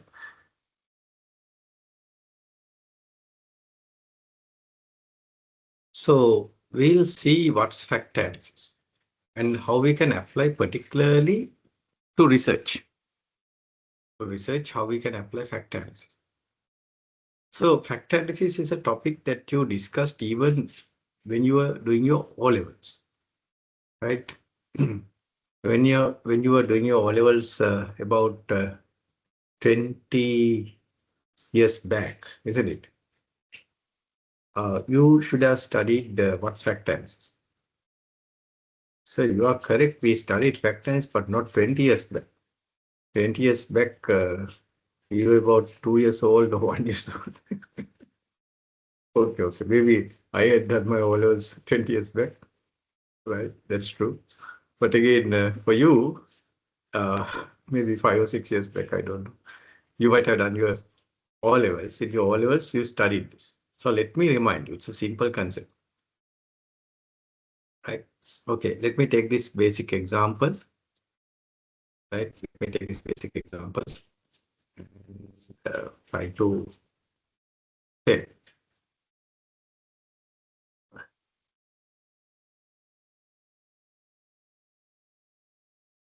odds factor. Okay, so let me take this example. Right. Now look at example number 1. Can you see my screen, Putta? A simple example. Says example 1. Can you see that? Yes, sir. Very good. So you can see there's series of numbers 1, 1, 1, 1, 1, and then 2, 2, 2, 2, 3, 3, 3, 3, and 5. How many elements are there? 1, 2, 3, 4, 5, 6, 7, 8, 9, 10, 11, 12. There are 12 elements. But can you tell me how many factors are there? 4 factors. Very good. Very good. There are 4 factors. 1, this one, for all this one, you are absolutely correct. Very good. Right. So for these 5 factors, the 5 elements, number 1, it's highly correlated. It's the same thing. So you can derive 1 factor. Right. You can derive 1 factor. Then on the other hand, my daughter also has come to study factor. Okay. He also has come to study factor. Okay. He is 2 years and 3 months old. So she also has come to see what's this factor analysis. Okay. Right. So you can see there are 5 elements. 1, and you have selected 1. And then you can see there are 2 3s, and then you have selected out of that 1 2. So these are highly correlated. 2 and 2 are highly correlated. So you can take out of that 1. And then there are 3 threes, 3 threes, right? And out of that you have selected 1. Right? Out of that you have selected 1. And 5, there's only 1, so that's fine. So as Vanfuda told, it's exactly 4 factors. 4 factors. Very good. Right? 4 factors are there. Now let's take example 2. In example 2, how many elements are there?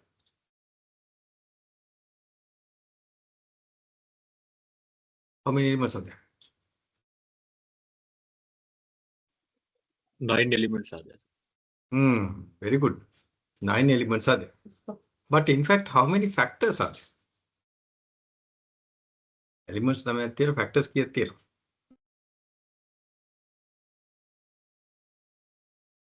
Factor also same. 9. 9 factors are there. Why? Very good. Why do we have 9 factors? Because each elements are not correlated with each other.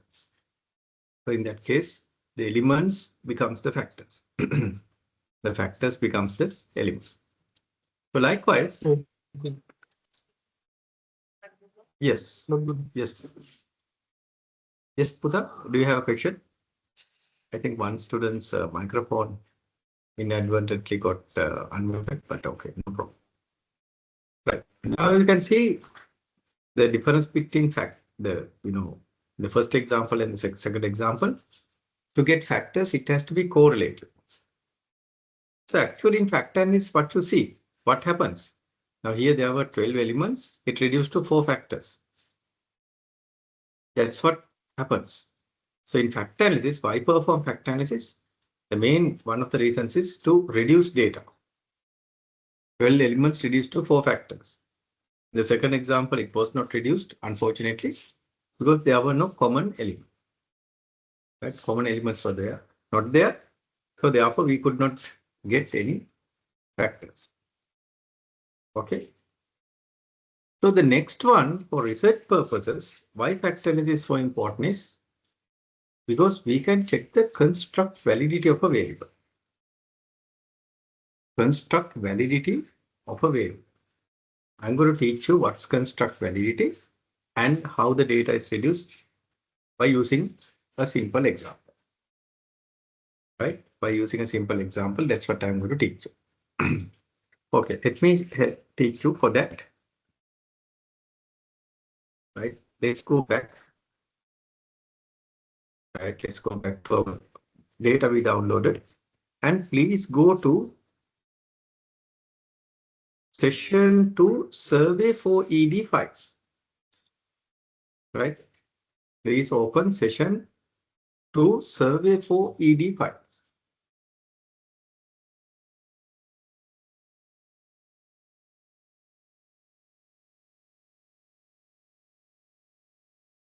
Shall I double click that? Okay. So this is the file. I'm going to go to the variable view. Did you open that?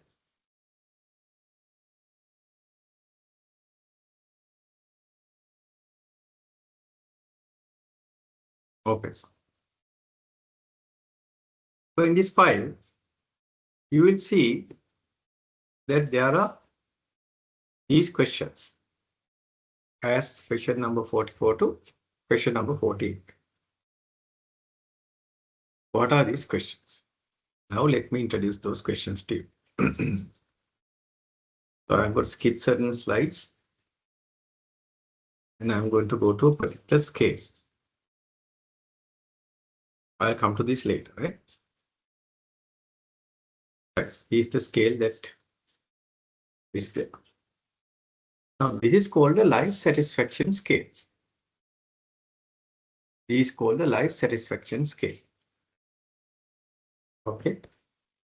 Now, here the scale ranges from 1 to 7. Can you see that? Let me expand it.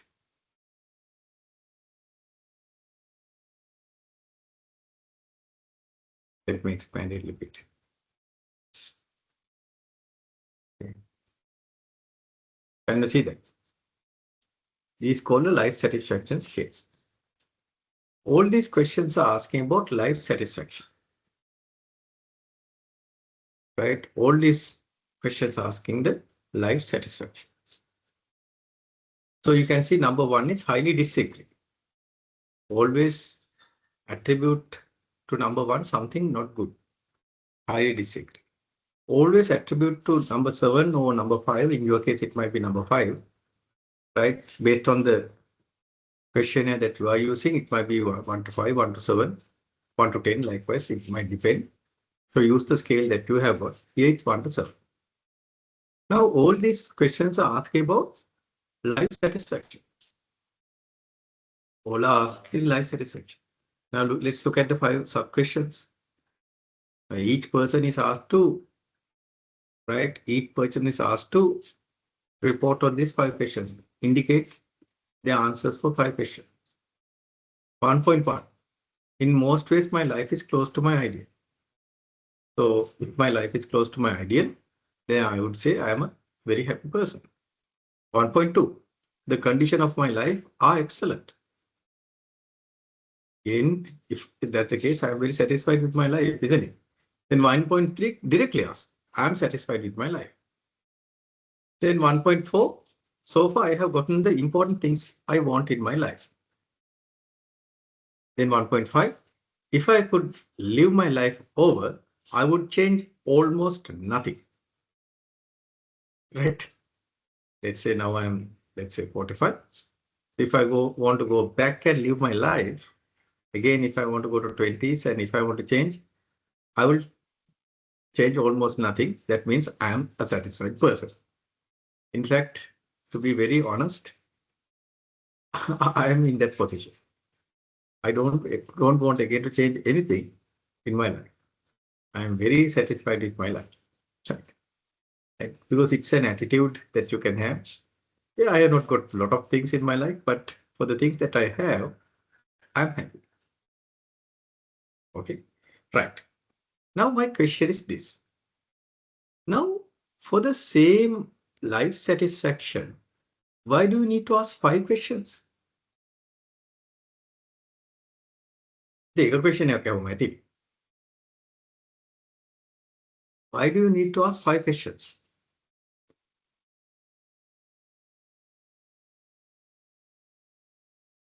If the respondent hasn't understood the first question, so we want to check whether he has really understood the others.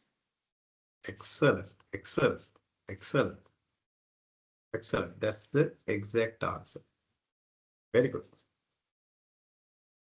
That's the answer.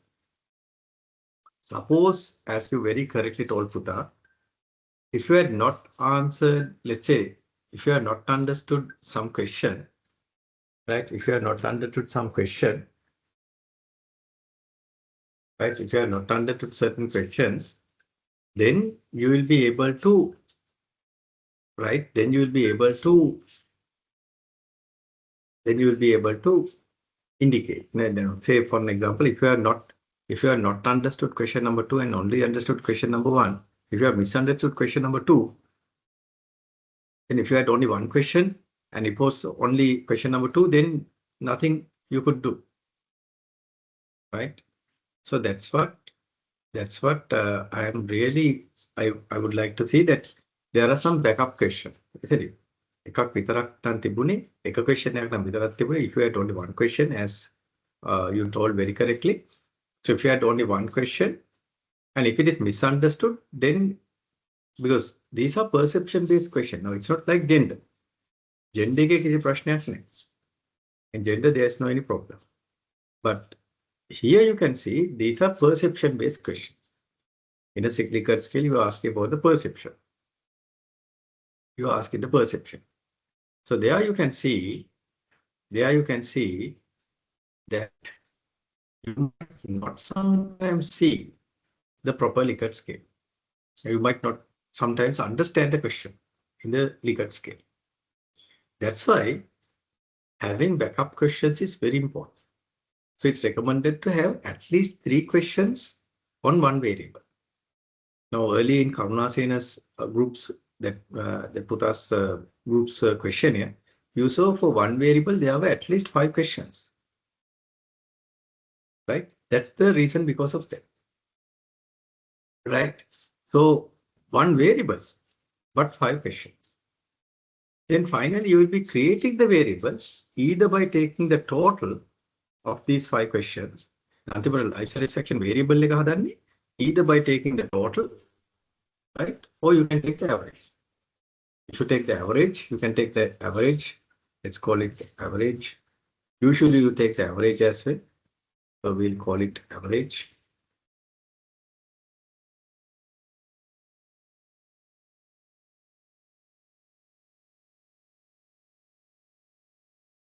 Average life satisfaction.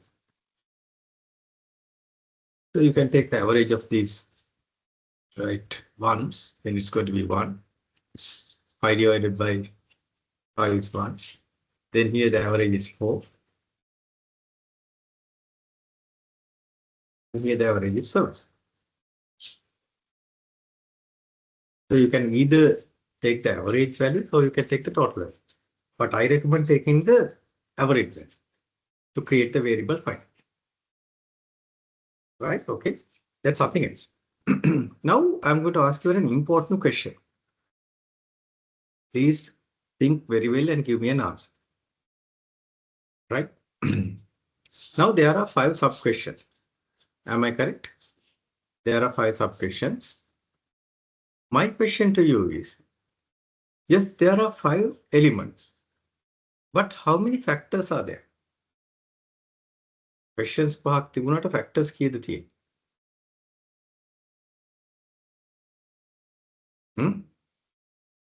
One. Questions. Okay. I got the answer 1. How about others? Do you agree with her?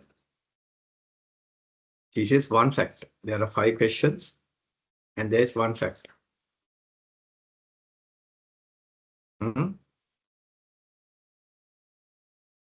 Absolutely. Excellent. Most accurate answer, it's 1. Because there are 5 questions, but asking the same thing, isn't it? So 5 elements, but 1 factor.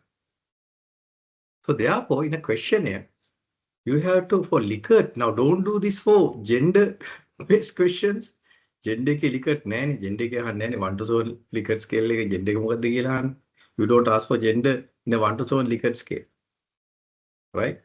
So please remember, for a perception-based Likert type questions, right? For perception-based Likert type questions, right? You will have to kind of do this. You'll have to do this. You have to check for whether it comes to 1 factor. If it comes to 1 factor, we can do a factor analysis and see whether it comes to 1 factor. If it comes to 1 factor, then you could say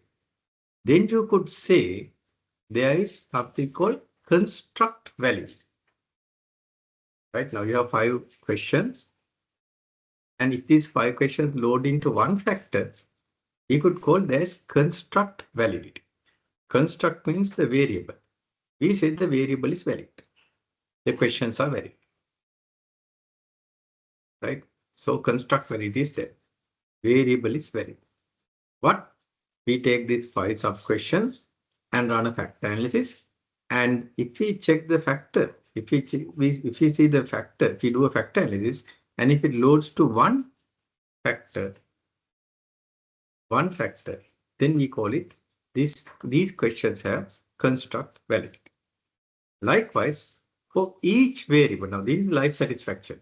Likewise, you might have different variables. you might need to, you should check for perception-based questions, Likert type questions, you should check whether construct validity is there or not. Okay, let's try to see how to do it. Is that clear? We have to see whether these load as one factor, which is known as, as you very correctly told, which is known as total life satisfaction. Okay, how to get that? How to do a factor analysis? Now please take down performing factor analysis, performing factor analysis, performing factor analysis, and checking construct validity, and checking construct validity. Okay, and checking construct validity. Let's now see how to do that. To do that, you'll go to the datasets. Session 2 survey 4ED dataset. And now you can see these are the 5 sub-questions. These sub-questions are live set 1, live set 2, live set 3, live set 4, live set 5. So these are the same questions that were there.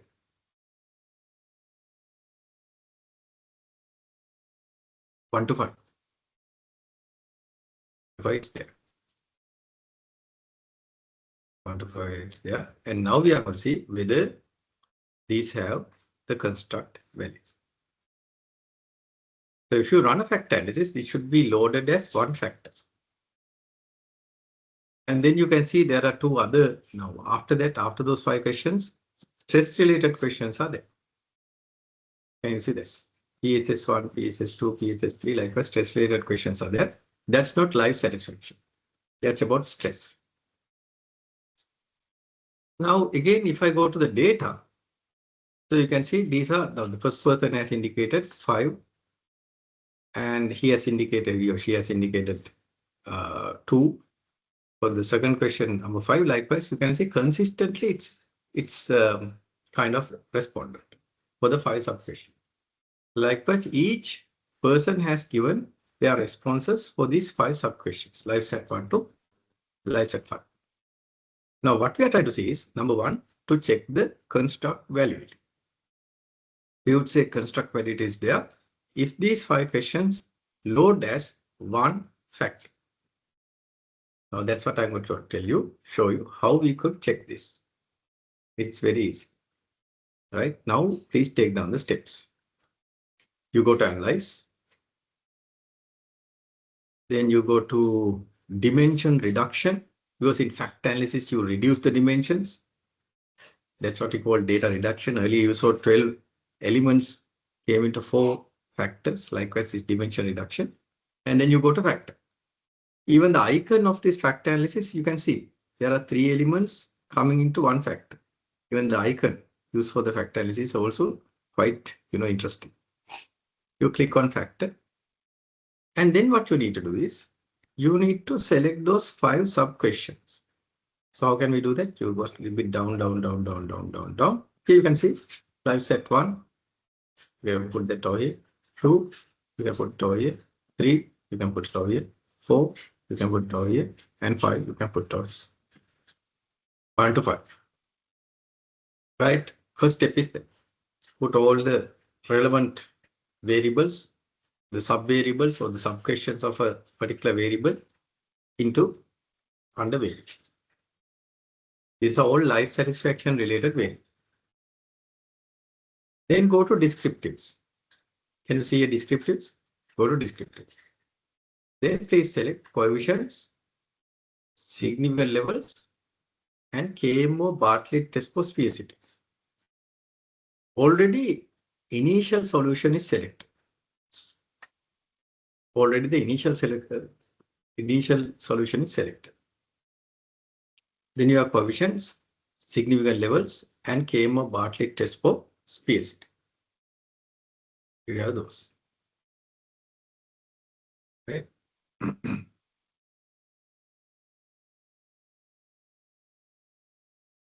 Coefficients, significant levels. I'll tell what are the three. Once the output comes, I'll show you. Did you take down? Right, just tick in addition to initial solution, coefficients, significant levels, and KMO and Bartlett test for sphericity. You press continue. Then go to extraction and make sure you have principal components selected. And also, I also suggest ticking off scree plot. You will see what scree plot diagram. We call the millimeter diagram, right? At the elbow diagram, right? Okay. So scree plot diagram, and you can press continue. And go to rotation. Go to rotation. And the most popular one is very max rotation.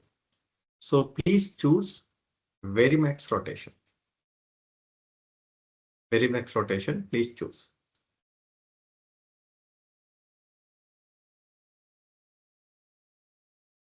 Very max rotation. And press continue. Now go to options.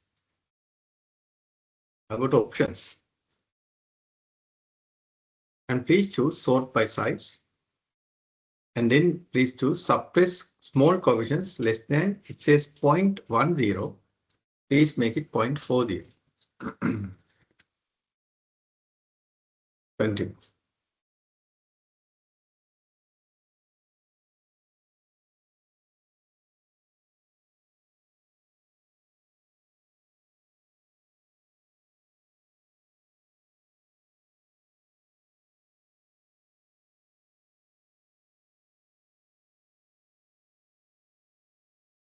Right. Is that okay? Oh my God. Electricity has gone off. I don't know till what time I would be able to do this. Right. And press OK.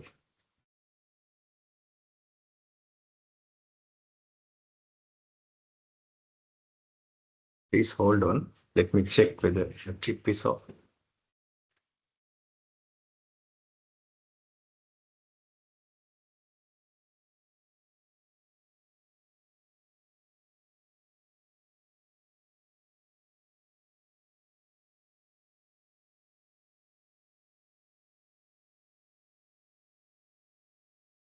The electricity went off.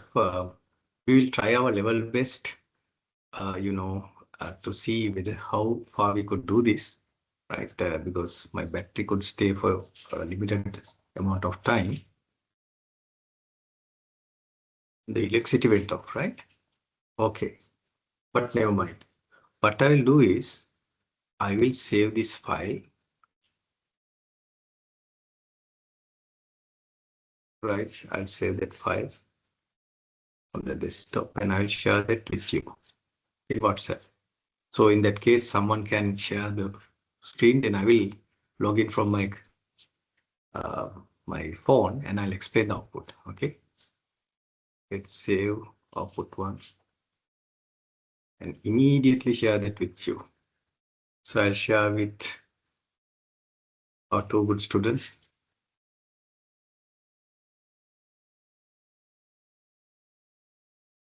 Pavani. And I'll kindly ask you to put open this file in case if my thing stops, right? Open.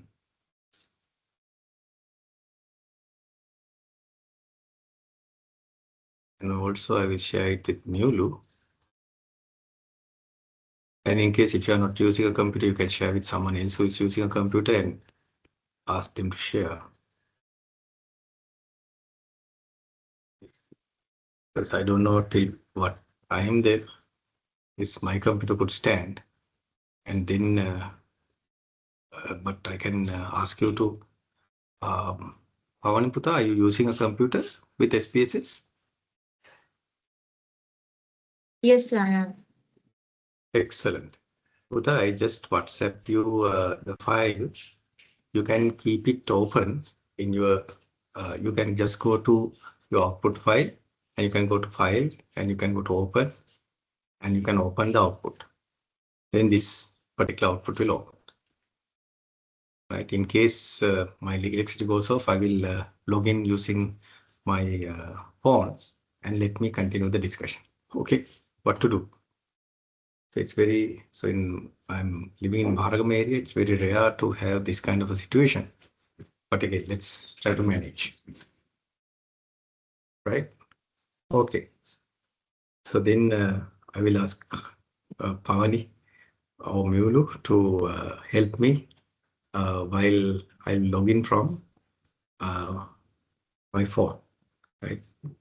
So I don't want, because I don't want any disruptions. Okay. The first table, what you'll be looking at is, now once you did the fact analysis, the first table, what you are looking at is this. This called the correlation table. Now you can see this shows the each element, life set 1 with life set 1, life set 2. Likewise, you can ignore the diagonal. But what kind of relationship do you see? Particularly see the significance levels. Are we having significance relationships? Here in the first part, it gives the correlation coefficient. In the second part, it gives the significant levels. What do you see? Are they significant? Do you have significant relationships, which is less than 0.05? What are done? Are we having significant relationships? Yes, indeed. Yes. Are you happy? Are you happy for that? Yes. Unless you have, now earlier in that example, oh my God, the electricity came. Okay, right, that's good. So if you go to the earlier, slideshow, right, in the slideshow you saw, right, let me go there. Here we could identify from the first example factors, because these ones were highly correlated, we got 1. We could reduce them. But here it was 1, 2, 3, 4, 5, 6, 7, 8, 9, which were different from each other. So we had the factors also 1 to 9.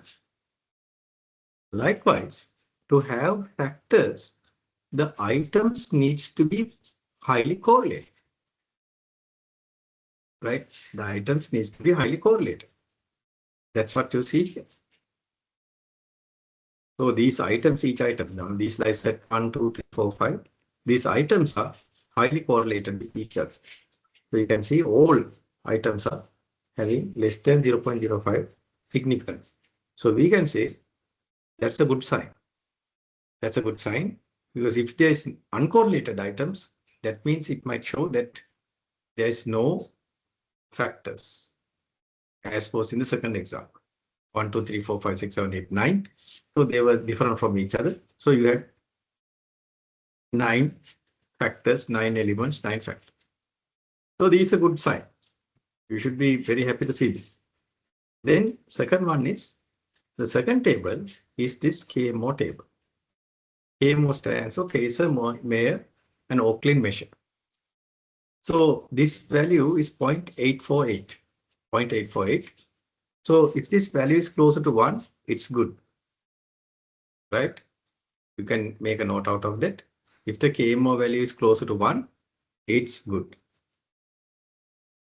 Right? It's good. Here it's 0.848. Right? Or 849, in fact. 849. 0.849. So is it good? Is it closer to 1? 0.849 කියන්නේ එකට කිට්ටුද? 0.849, is it closer to 1? Yes. Indeed, yes. Yes, it is. It is. So that's good. That shows that the sample is adequate. To perform a fact analysis, you need an adequate sample. Right? Now here, in this data set that we are using, right, session 2 survey for ED, you can see how many data points are there. Yeah, there are 439 data points. If you have only 10 observations, you cannot do a fact analysis. That's what I was telling you. Please kindly take at least 50 student responses. Right? Better if you can take 100, right? But at least 50. So it's 848 or 849 in fact. So it's good. So that's your conclusion. Then you will come to something called total variance explained. And you can see it seems there is one factor that's explaining 70% of the variance. As you can see, it's only one row. That's good. And that's confirmed by the scree plot diagram. After one bend, after one main bend, then this curve is slanted. That also indicates there might be one factor. We'll see. We'll see. Then you go to the next table, that's the acid test. This is the most important table, the component matrix. Now, how many components have been derived out of these 5 factors? Components kiya derive vela thiyena? Only one component. All factors have been loaded. Now, these are called factor loadings. What are factor loading? Factor loading is the correlation between the particular element and the factor. Now, life set 1 has a correlation of 0.9 with the component 1. Component 1 is the factor. Likewise, it has high correlations and it's in 1 as it has been loaded as one component. There can be none. If it is in certain other components are there, then it will say component 2, component 3. You have to be extremely happy to see this outcome because all these elements are listed under one component. Can someone tell me the name of this component? Can you give me a name for this component?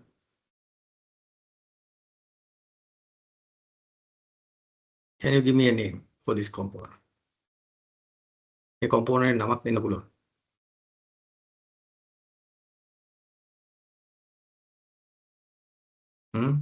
What can you call this?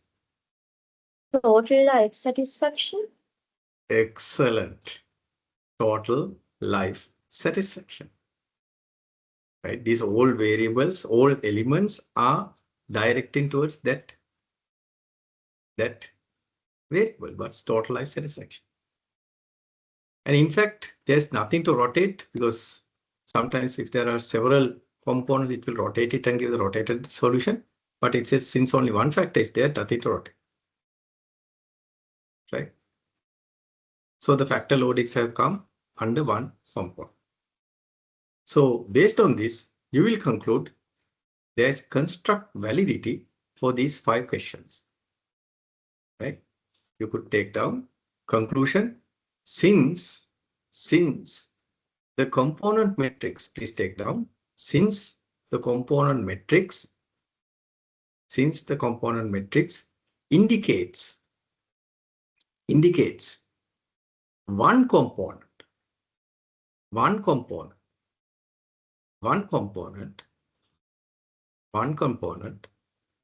for the 5 sub-questions, comma,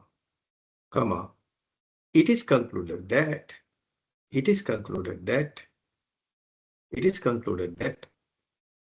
these 5 sub-questions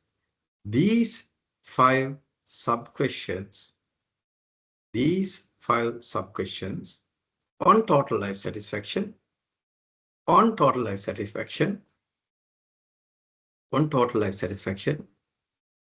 life satisfaction has construct validity.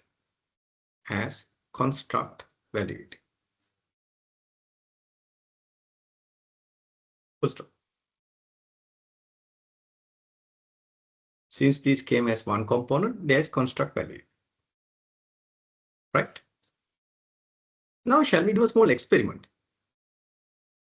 Life is all about experiments, no, but good ones. Always do good experiments, not bad ones. Right?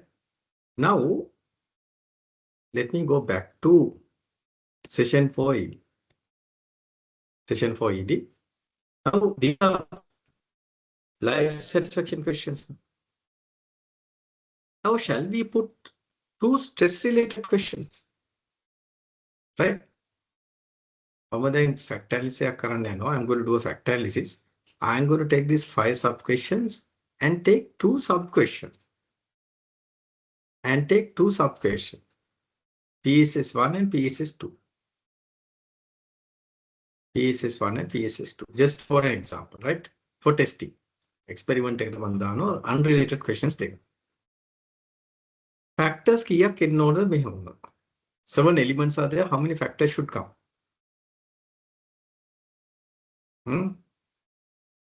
How many factors should come?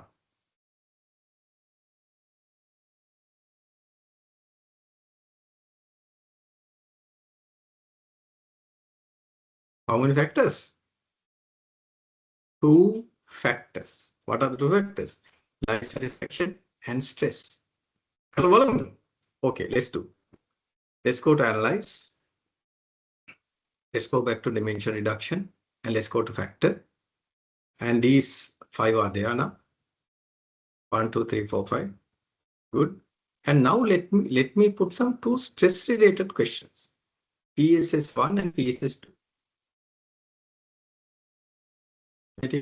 PSS1 perceived stress 2. Now there are how many elements? How many elements are there? 7. 7 elements. Very good. Excellent. 7 elements. And again, make sure that you go to descriptives and tick these coefficients, significant levels, KMO and Bartlett that was PSCT. Go to extraction and make sure principal compound is there and you have ticked scree plot in addition to others. And then go to rotation and choose what? What method of rotation you should choose?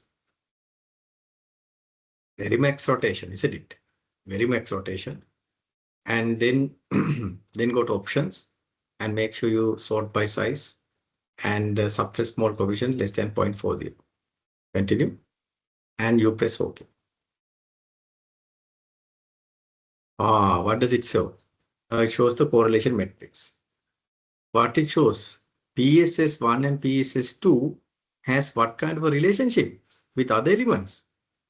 Stress satisfaction relationship. Negative relationship is there and it's significant. So it shows these factors, these 2 elements are not going with the other 5 elements. One indication. Significant negative. Then you can see in the total variance explained, now there are 2. It shows there are 2, it seems, factors that explain 75% of the variance. You can see that in the scree plot diagram also. Then there are 2 main bends and after that it gets slants. Again, it shows it seems there are 2 factors. Let's confirm. In the component matrix now, how many factors are there? How many components are there? Here, 2. 2 components. 2 components. Then එක එහෙම වුණාම 2 components එකකට වඩා වැඩි තියෙනවා නම් යන්න rotated component matrix and see very nicely life satisfaction question has been loaded under number 1, factor number 1. All life set. Then PSS1 and PS2, right, automatically has gone to component 2. Right? See, these questions, stress related questions has gone to component 2. Right? Can you give a name for component number 1? What's number 1? Can you give a name for component number 1? What's the name? Total life satisfaction. Can you give a name for component number 2? What's component number 2?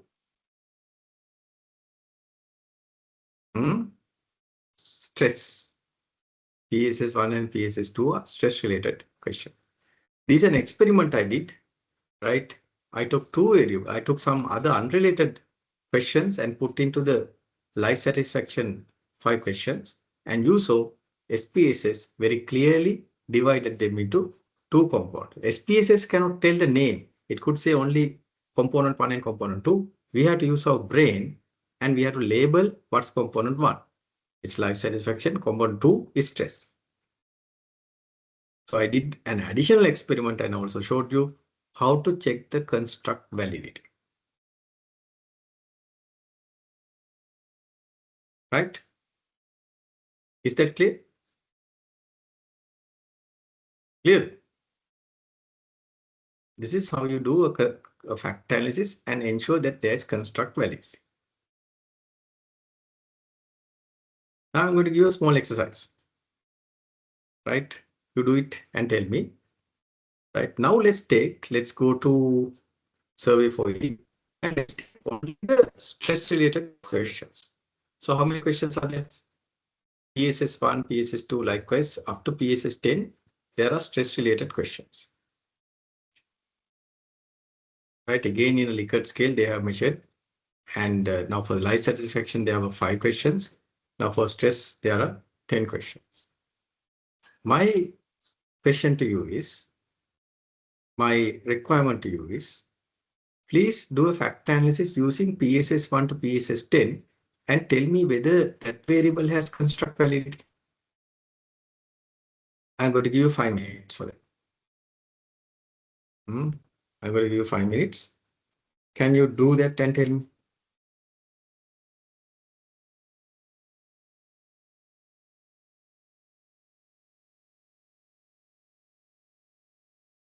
I'm going to give you 5 minutes. Now take only PSS 1 to PSS 10. Don't use any life satisfaction related variables. Take only one variable, related sub questions, and check the construct validity. I did earlier only an experiment to show you that it was divided into 2. But now, likewise, then, a variable eකට අදාළ questions විතරක් දාලා තමයි fact analysis බලන්න, right? We have to take only one variable related sub questions and do the fact analysis. Okay, I'm going to give you another 3 minutes to do a fact analysis and tell me.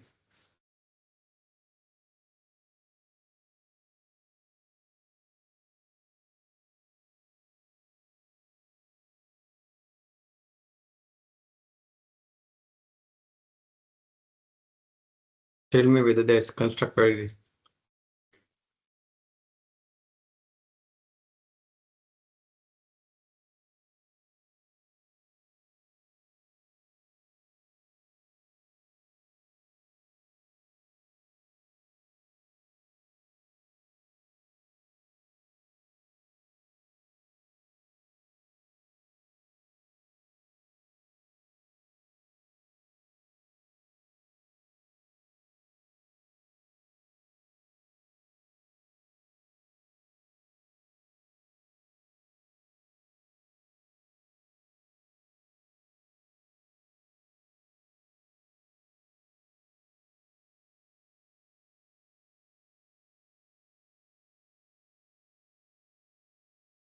It will take a few seconds, but again,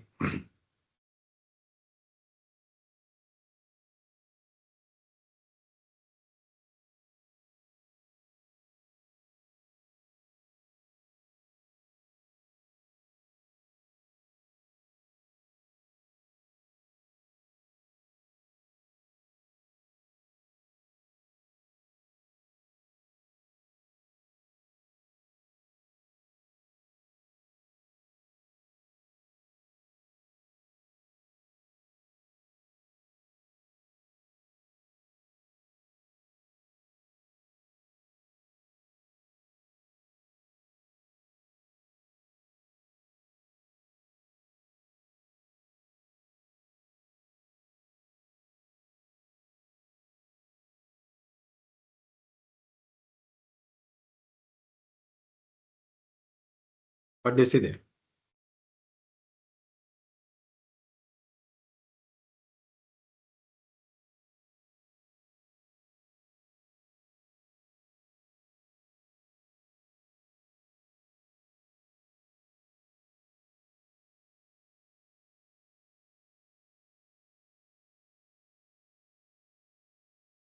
මේ 10 විතරක් කරගෙන මම අර කියපු fact analysis එක කරා.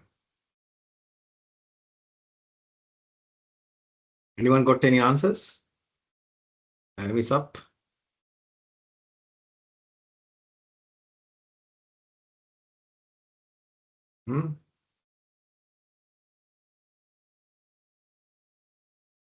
Construct validity තියෙනවද? No, sir. No. Very good. Very good. Excellent. That's the answer. Answer. Yeah, unfortunately, it's not the case. We'll see. Very good. I'm very happy some students have done that. So let's do it together. Now you go to analyze. Analyze what yeah, no correlation. Compare means. Fact analysis current compare means where do we go? Dimension reduction. Dimension reduction and go to fact. Very good. And then I'm going to reset everything, but I'm going to do it freshly. So I'm going to press reset. So everything is good. All the settings are brought to factor settings in this dialog, of course. Then I'm going to now choose PSS1 to PSS10. Okay, maybe. So I'm going to choose the first one, then shift and the down arrow key. Shift and down arrow key. You can press the shift and down arrow key and choose everything. And you can put it all here. PSS1, PSS2. Then go to descriptives. And what tick what? What tick current? What would you take?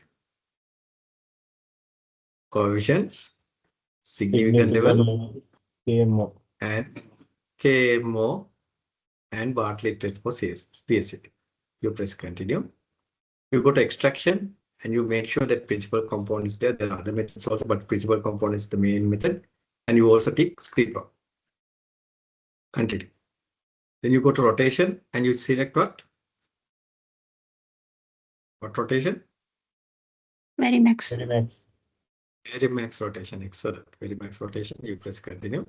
And then you go to options and you say sort by size and suppress small coefficients less than 0.10, let's say 0.40. Continue. And you will press OK. Okay. We see some relationship significant, but unfortunately, significantly negative relationship is there. You expect significantly positive correlation. Negative anik patta kiyan. So that's not good. Yes, the KMO Bartlett test indicates the sample is adequate. It's 884.884. That's okay. It shows here. Seems there are two factors because two factors. My God, some more factors. It seems so, right?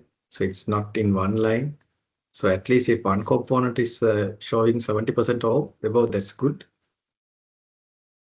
Screen plot also has some bends, right? So we can see that you can see two components are there. So there are two bends. And then if there are two, then go two or more, then go and see. You can see certain questions have been loaded to first as a first factor. And then certain other ones has come to as a separate component. This is not good at all. So what you can say is the perceived, now there were 10 questions for perceived stress that you asked the respondents. They have answered in different ways. So this shows that this particular variable does not have construct validity. So that's your conclusion. It might be due to a reason reverse coding. Let's not complicate our lives. What's reverse coding and other things. But based on this information, what we could tell is that, right, what we could tell that is this particular variable, life satisfaction had construct validity, but stress variable does not have construct validity. Is that clear, Buddha? Excuse me, sir. Yes, Buddha, please. Sir, I have a small question. Yes. Now, when we conclude about the construct validity, what we have to look at is the rotated component matrix if there are more than one component, right? Exactly. If there's only one component, Buddha, there's no rotated component matrix because there's nothing to rotate. Only one. If there are two Buddha or more, then it will rotate that. Exactly. 100% accurate. So you can report this. Yes, Putha, very good. So you can report the rotated component matrix, right? In case if there's no construct validity, it will have 2 or 3 or more components. Use the rotated component matrix and tell that there's no construct validity. Because we expected one construct, one component, one factor, that's stress. But here we can see there are 2 components. Very good. Yes, exactly. Absolutely. Shall we do it for another variable also? As a practice. Practice eකට කරලා බලමු තව variable. Okay.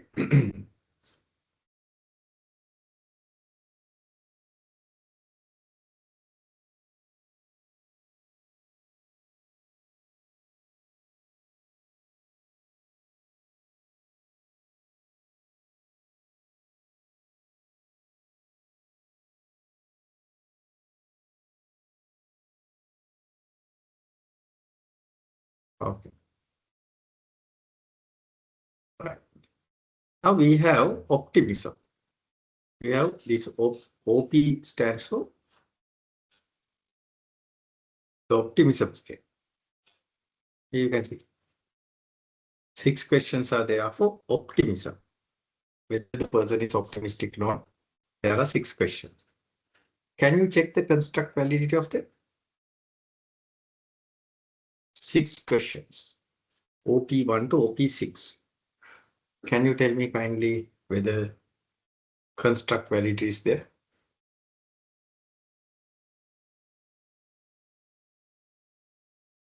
Construct validity එක තියෙනවද නැහැ?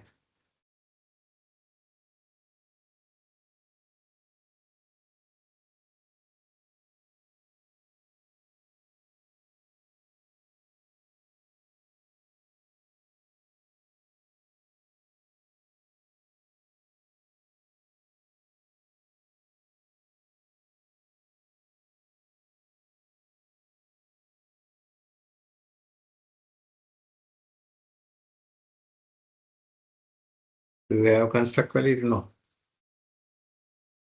Yes. Very good. So one student says yes. How about others?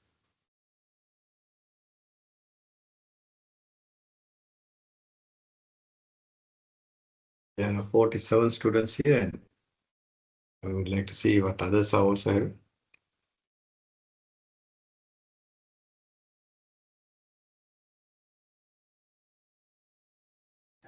Yes, sir. Very good. Excellent. Confirmed.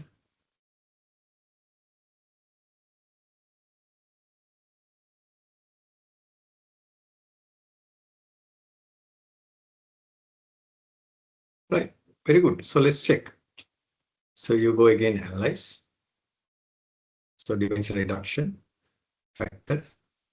And now this time I'm not going to reset things. I'm going to just take this all out, PSS1 to PSS2, and I'm going to leave the settings as it is. Earlier I did that to show you again, right? So then I will be selecting OP1 to OP6, optimism score, and all others are already there. And I'm going to press OK.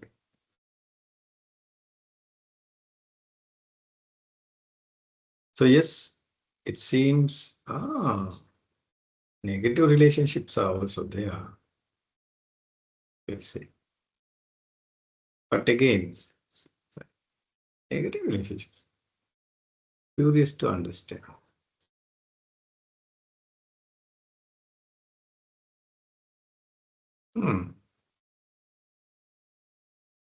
So negative relationships are also taken never mind.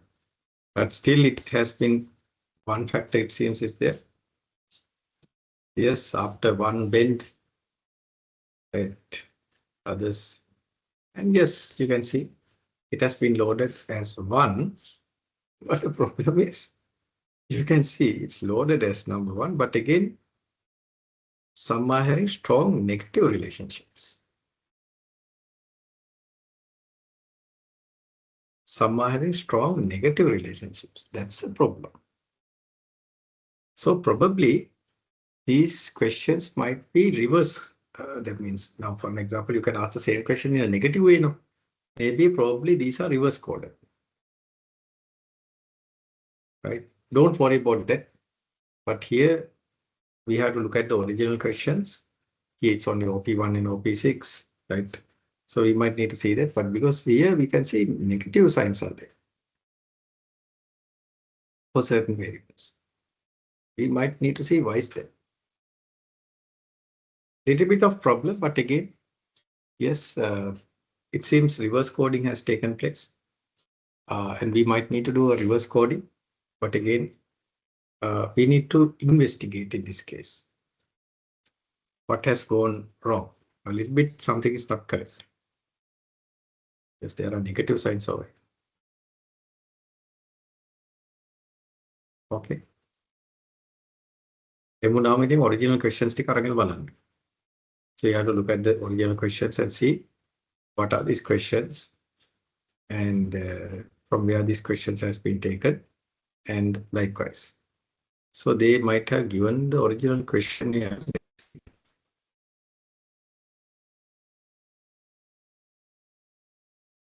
No, it's not given. Code book එක දීලා නැහැ.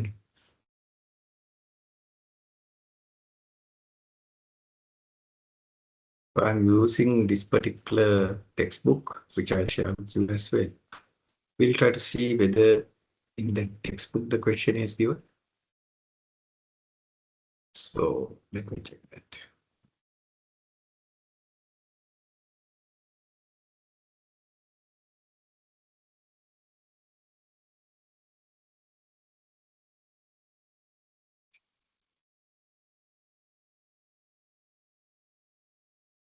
So this is the textbook I'm using for this example. This survey for ED has come from this one. So we'll see where we can locate the question. See question.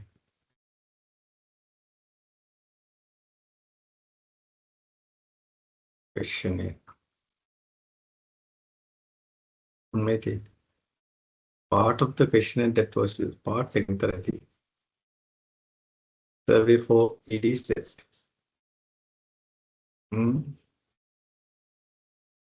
Part of the questionnaire that was used to generate this file and the code book used to hold data. Part this will allow you to. So that's a problem itself. Part of the question is that. We need the full question, isn't it?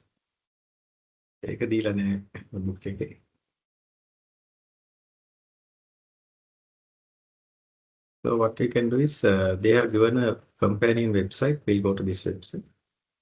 And maybe we can take at least that part. A part take a dinner part take a no, part take a sir.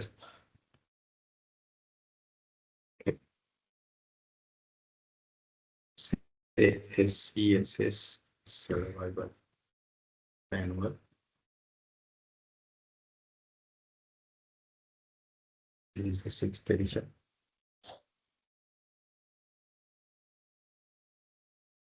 And you can, yeah, survival manual. No, not this one.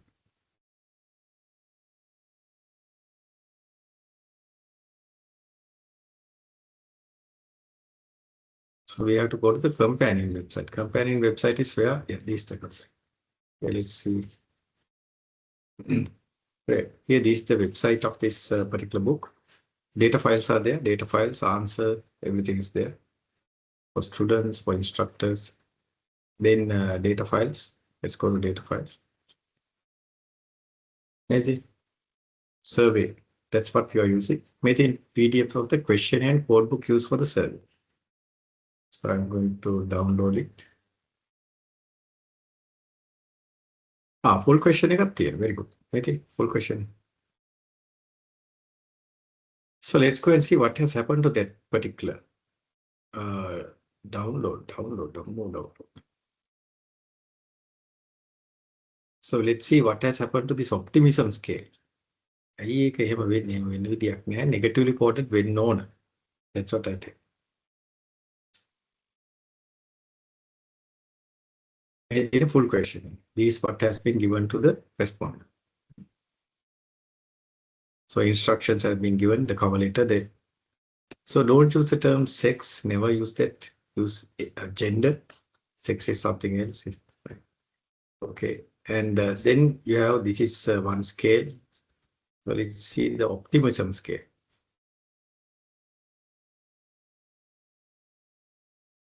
Make a window on optimism scale. Yeah, here's the scale. On a scale. Scale A optimism scale. And බලන්න මේක අහලා තියෙන විදිය. Please read through the following statements. Then බලන්න question එකේ first of all it gives you some instructions. Then see the first one is in certain times. Let's say I'm a very optimistic person. Strongly disagrees 1, strongly agrees 5. අර කරුණාසේන පුතා පෙන්නපු scale එක තමයි පෙන්නන්නේ. එතකොට in uncertain times I usually expect the best. So if I'm a optimistic person, I will place 5. If something can go wrong, for me, it will. Maybe. So question number 2, if I'm an optimistic person, I will disagree. This has to be a reverse coded. Let's check what had happened there. Okay, let's go to the output. Yeah. OP425. නැත්නම් OP4 එකයි OP2 එකයි they are quite similar. O එකත් ඒ වගේ එකක් වෙන්නේ. I hardly ever expect. මේති මේ questions දෙක negative පැත්තෙන් අහලා තියෙන්නේ. That's what's the reason. If something can go wrong, for me it will. So this is, I will highlight these questions. So ඒක තමයි ඒක negatively code කරලා තියෙනවා. We now don't use that kind of negatively coded ones because it's confusing. So this one and this one, right? It's not asking about optimism. It's asking that in the other way. But all others seems have loaded right here. 4 to 6 එකක් තියෙනවා. 6 එක. I rarely count on good things. කිසි දෙයක් හොඳ දෙයක් දකින්නේ නැහැ කියන්නේ. So these are negatively worded questions, right? So here it says the first one, in uncertain times, I usually expect the best. So if I'm an optimistic person, I would say number 5. Then I'm always optimistic about my future. Again, I will say number 5 or number 3. Overall, I expect more good things to happen in my life than bad. I will say number 5. On the other hand, if I'm an optimistic person, now for the question number 2, what I would indicate? If something can go wrong for me, it will. මොනහරි වරදින්න පුළුවන් නම් අනිවාර්යයෙන් වරදිනවා කියලා මම හිතනවා. මොකද්ද? I am a very pessimistic person. If I am an optimistic person, I will strongly disagree with this. Question number 2. Right? Then question number 4, I hardly ever expect things to go on my way. මං හිතන විදිහට හැමදේම වෙන්නේ නැහැ කියලා හිතනවා. That's a totally negative optimistic, right? Pessimistic person, right? So there also I'll put number 1. And I rarely count on good things to happen for me. So ඒ වගේ දෙයක් තියෙනවනේ that is මොනවත් හොඳ දෙයක් වෙන්නේ නැහැ කියලා හිතනවා. That's a pessimistic person. So you can see these 3 questions are negatively worded. So if you want to check that, right? If you want to check the scale properly, you have to reverse code these questions and then check the construct value. How to do that? Now, these questions in the questionnaire, right? These now based on this one, it's the second question, 4th question, and 6th question has to be reverse coded because 1 to 5 Likert scale is not what we expect because it has to be, it's asking the other way around. Okay, you can reverse code කරන්න ඕනේ. So how to do that? It's very easy in SPSS.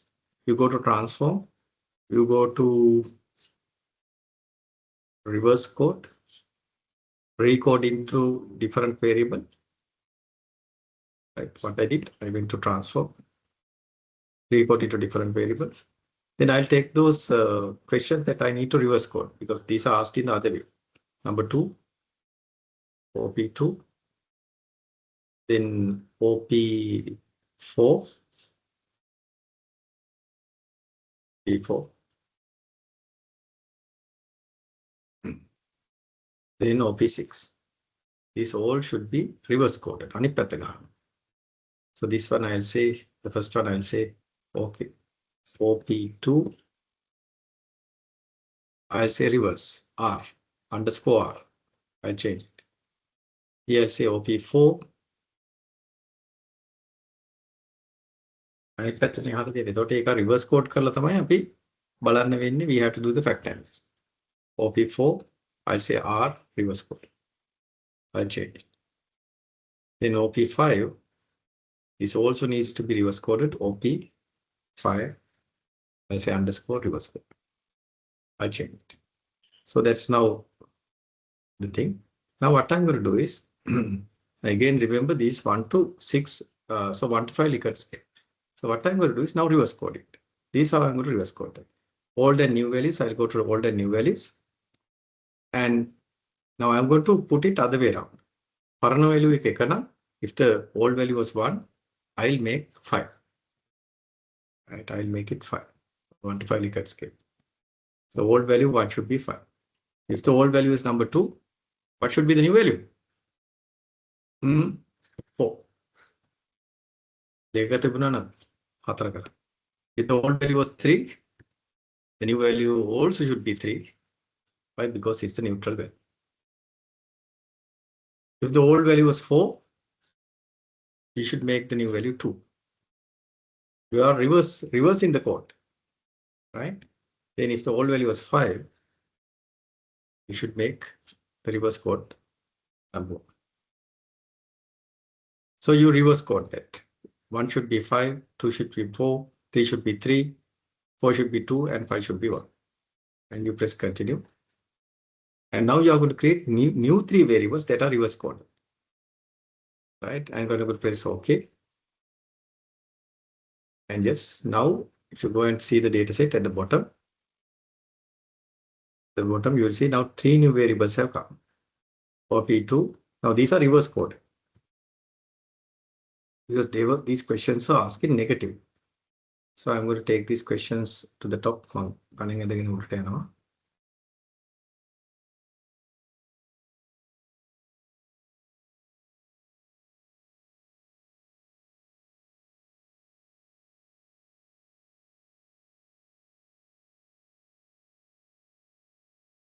Okay.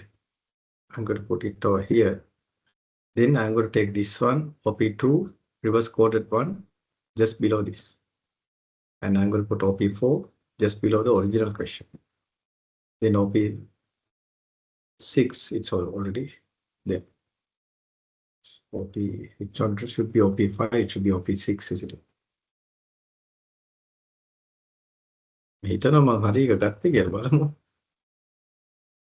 So OP5. Let's go and check that whether I transform recording to different variables. Yeah, I have mistyped that, right? And then OP6 failed. So I'm going to do the change over here. So this should be OP6, right? Code karla thiyena වැරදි. Okay, that's fine. Now, if you want to check the construct validity, what you have to do is very simple. You will go back to analyze. You'll go to dimension reduction and you go to factor. Now you are going to take off all these back here. And now you are going to take OP1. That's not a reverse coded one. But OP2, you have to take the reverse coded one.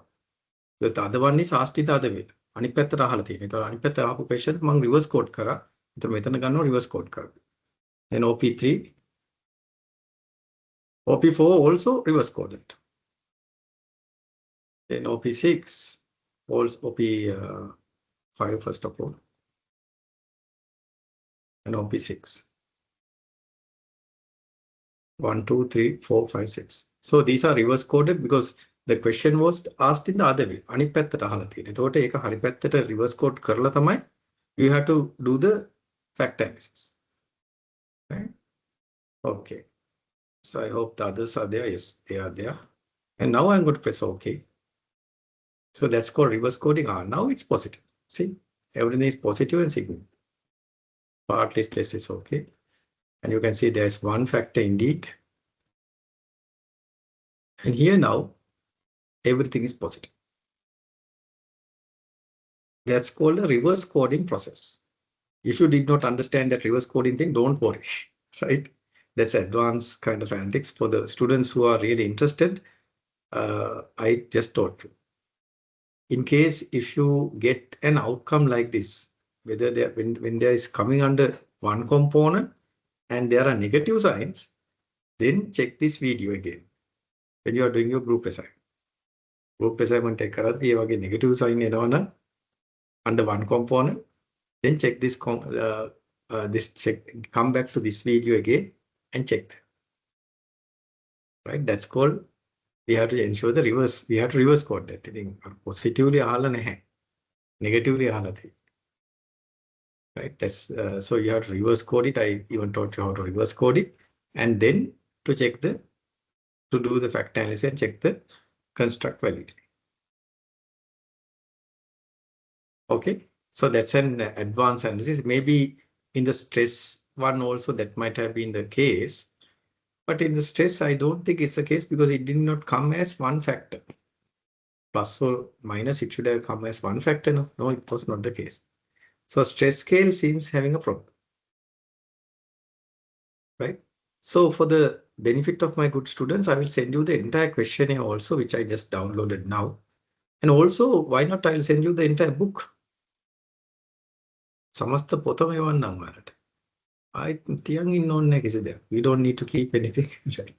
So I will send you the entire book also. Let me put that to first of all. CS Srilanka. So package-based data analytics. PSS. This is the survival manual. And also let me share the entire questionnaire with you. For downloads. And full question. Right. So that's those are also there. So I will share those two things with you now. So let me go to my WhatsApp.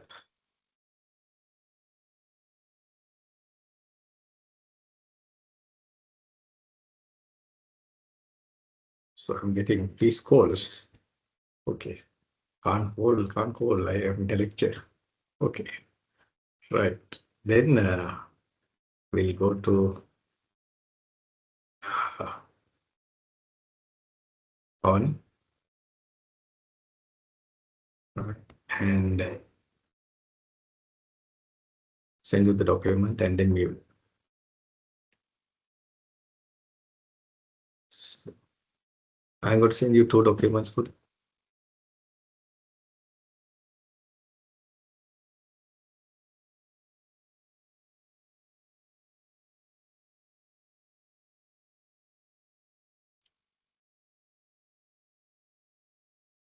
first of all, I'll send you SPSS.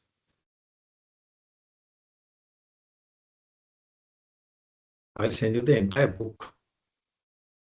So that's called the SPSS Survival Manual.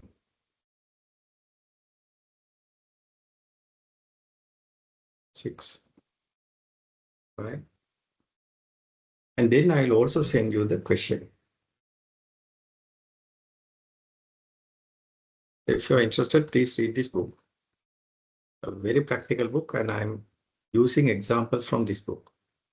And also, let me also share the question, which I downloaded now.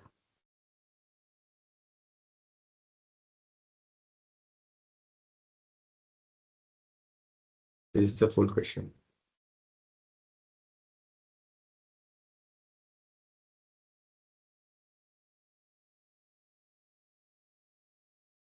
Full questionnaire for the data set, right? So let me do that for Mudo as well.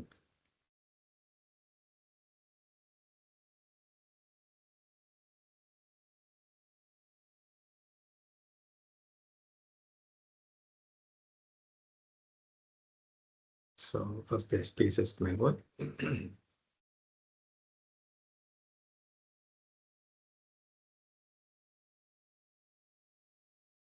The questionnaire and the manual together. One they come attached. Very good. So WhatsApp is good. Okay. So you have to try new things, of course, all the time. Let's say textbook.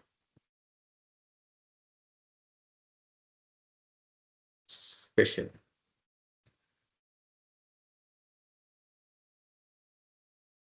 Okay. So please, okay, Putha, Pavani has told. Thank you, Putha. You're most welcome. And so I think you have got that. Okay. So that's how you would check the construct validity, the validity of a question, right? So that's what we have done here. Let me go now back to, so the fact analysis tute.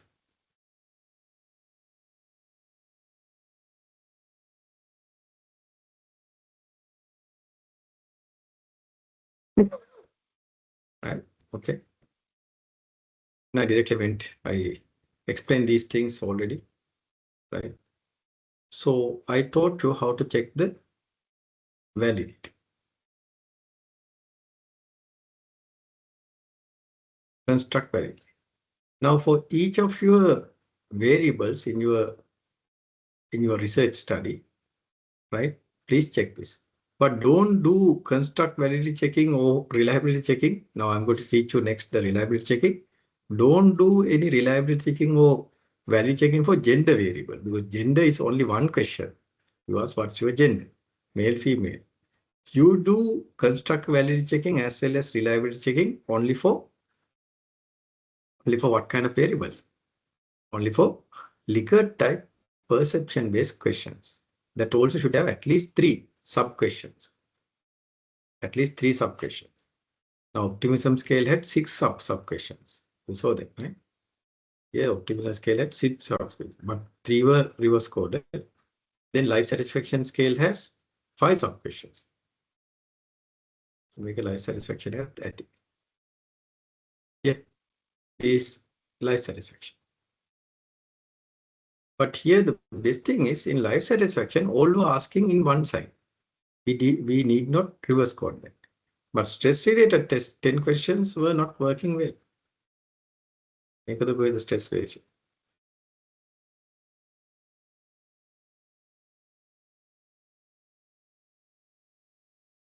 Make stress related questions. So therefore, we might need to remove certain questions and create the variable. Right. Okay. Right. Is that clear? Any questions? Excuse me, sir. Yes, Putha. Yes, Tarun. Sir, are we supposed to do all the analysis that you teach for the group assignment? Oh, higher the better. Higher the better. So still I'm teaching you, SPSS analysis. And, if you can apply, then I'll be teaching you about structural equation modeling. Then after this, I'll be teaching you some analysis called stata, panel regression analysis.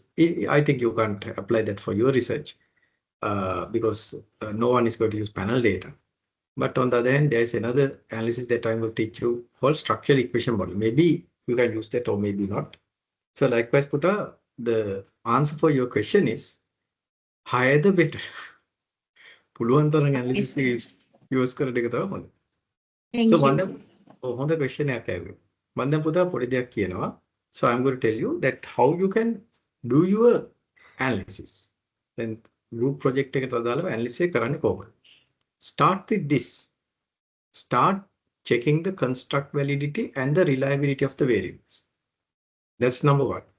Then perform descriptive analysis. Then perform correlation analysis. Then perform regression analysis if applicable. So that should be the order.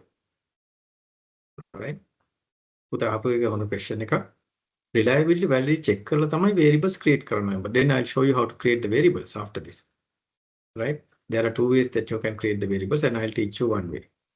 Right? Right. So now you check the construct validity of a variable. What's that variable? Total life satisfaction. Not only total life satisfaction, for about another two variables, stress and optimism. Also, you check the construct validity. The next thing is you have to check the reliability of a variable. Right? Reliability of a variable. I mean, when you learned, right, research methodology, right? So 16D students, I taught you research methodology. Also 15 students, 15C students also should have learned what's reliability. What's reliability? Reliability is what? Reliability is about consistency. We call a reliable person for a consistent person, isn't it? 9ට එනවයි කියලා 10ට එනවා නම් එයා reliable නෑ. කවුද reliable friend කෙනෙක් කියලා කියන්නේ? How can you call a friend reliable? If that person does what he or she tells he or she would do, isn't it? So likewise, here also same thing. What we look at is reliability means whether these questions are consistent. Right? Whether these questions are consistent. Reliability is that. To check the consistency of the questions, we use something called the Cronbach's alpha. And if the Cronbach's alpha value, right, SPSS will give the value. If it is above 0.7, then we conclude that the questions are reliable. The 5 questions or whatever the questions within that scale is reliable. Right? Shall we check the reliability? So please take down. Checking the reliability. Checking the reliability. Checking the reliability. Checking the reliability. Checking the reliability. Checking the reliability of the sub-questions of the sub-questions of the sub-questions of a variable. Of a variable. Of a variable. Sub-questions of a variable. Right? For that, now first let's check the reliability of these 5 questions of the life satisfaction scale. Life satisfaction scale like reliability checker. How to do that? It's very easy. Now please follow my instructions. Go to the proper data set. It's survey for India data set. This is the data set. Right? Now let's see how to check the life satisfaction scale. Then I'll ask you to do that for stress scale, as well as I'll ask you to do that for the optimism scale. Right. And I'll do some experiments and also show you what happens. Right. Okay. Now let's take now how to check the reliability of a scale. Earlier we checked the validity, construct validity. Now we are checking the reliability of a scale. You go to analyze. Now you go to scale. Now you go to scale. Then go to reliability analysis. Right? Then take the items of a scale. Now here I'm going to take life satisfaction. This one. This one. This one. Then this one. And then this one. 1 to 5 we have taken. Right? Now see, they have selected alpha. You know the alpha can use color, alpha. Alpha. And you can press OK.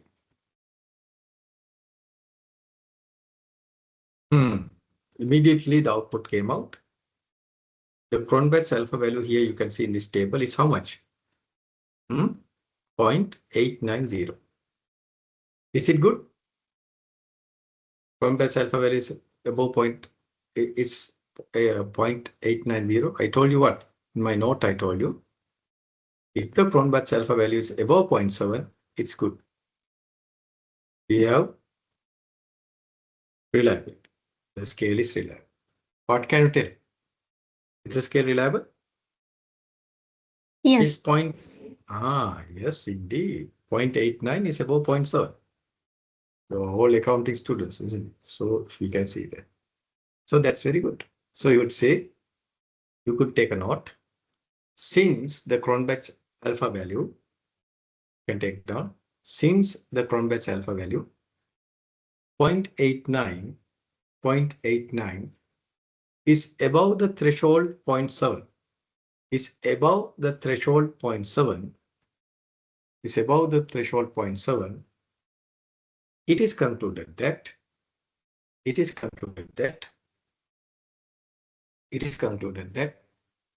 there is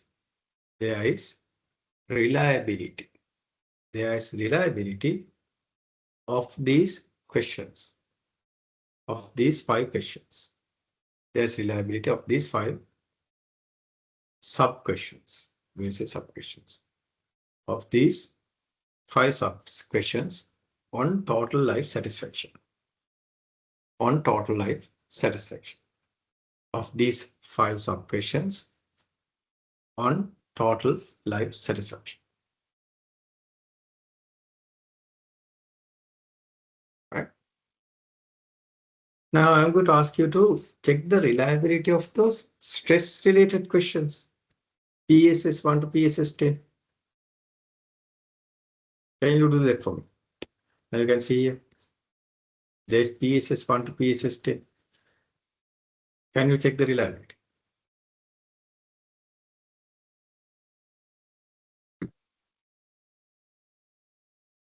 Can you check the reliability?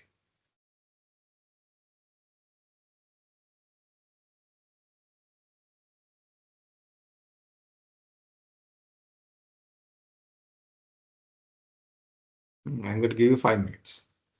Kindly check the reliability and tell you, interpret the results.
Okay, students. What do you say? Does the perceived stress scale has reliability? Reliable? No, sir. No. No. Very good. We'll check. Excellent. Some students have got the answer. So very easy to check that. You go to analyze. You go to scale your reliability analysis. And instead of these 5 questions, let's put this out. And let's see PSS1 to PSS10. So I select the first one, then shift and down arrow key. So you can select it together, or you can take one by one. No worries. And you can press OK. Oh, my God, it's 0.36. Stress scale creates a stress, isn't it? So it should be above 0.7. Here we have 0.36. Right? So also we can do a small additional analysis in this case. Then මෙහෙම දෙයක් ආවන් පස්සේ බය වෙන්න එපා. Now in your scale, if this comes, then you have to check what has gone wrong. For that, you can perform a small additional analysis. You can perform a small additional analysis. What kind of additional analysis you can perform? So that's what we are going to discuss now. What kind of additional analysis you can perform?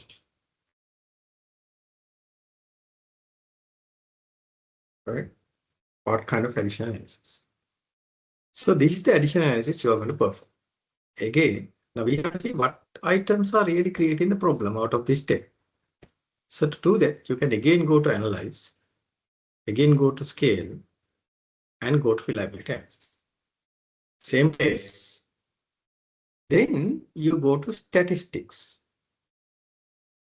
Yeah, you can see there's a button over here, statistics. Go to statistics and tick this one. Scale if item deleted. Scale if item deleted. Please tick that. Go to statistics and tell scale if item deleted. I'll explain to you what's that. Scale if item deleted. And press continue. You only did that change. And you will press OK. What does it show? Again, it shows 0.36, and below that, it gives a table. Now let's see what this table is. What it says is, if you delete PSS1 from the scale, what will be the Cronbach's alpha? Right? Using other 9 elements, what will be the Cronbach's alpha? It's 0.31, 0.231. My question to you is, should we delete PSS1? ඒක අයින් කරන්න ඕනේ. PSS1 එක දැන් කොහොම කොම්බැස් එක අඩුයි. ඒතකොට PSS1 එක අඩු කර අයින් කරන්න ඕනේ. No. Because if you delete that PSS1, the scale will be 0.231, even below 0.36. So we should not delete PSS1. Right. Then let's see PSS2. Should we remove PSS2? No, sir. No. Because if you remove PSS2, then the Cronbach's alpha value with the remaining 9 items will be 0.265. It should not be removed. Then how about PSS4? Removing PSS4 might be good. It will increase the Cronbach's alpha value. PSS5? Yes. Removing that will be much better. Right? Then PSS7, removing that will be good. PSS8, removing that will be much better. So likewise, you could decide what item should be removed from your scale. Right? What items, sub-items, questions could be removed by looking at this if item deleted scale. But before doing that, better to ask your supervisor, better to ask, maybe you can ask me, right? And so we have got a lower Cronbach's alpha. What we should do? It might be reverse coding or something, or you can check. Right? Okay. Now let's do the Cronbach's alpha for the optimism scale. So how to do that? You go to analyze, scale, reliability analysis. Let's take off all these things back. And now choose the optimism scale. But remember to use the reverse coded questions, not the original questions. OP1 is okay, but OP2, it's a reverse coding one, right? You take the reverse coding one, which we did earlier. 3, no problem. 4, you have to take the reverse coded one. And 5, you have to take the original one, there's no problem. But 6, you have to take the reverse coded one. Right?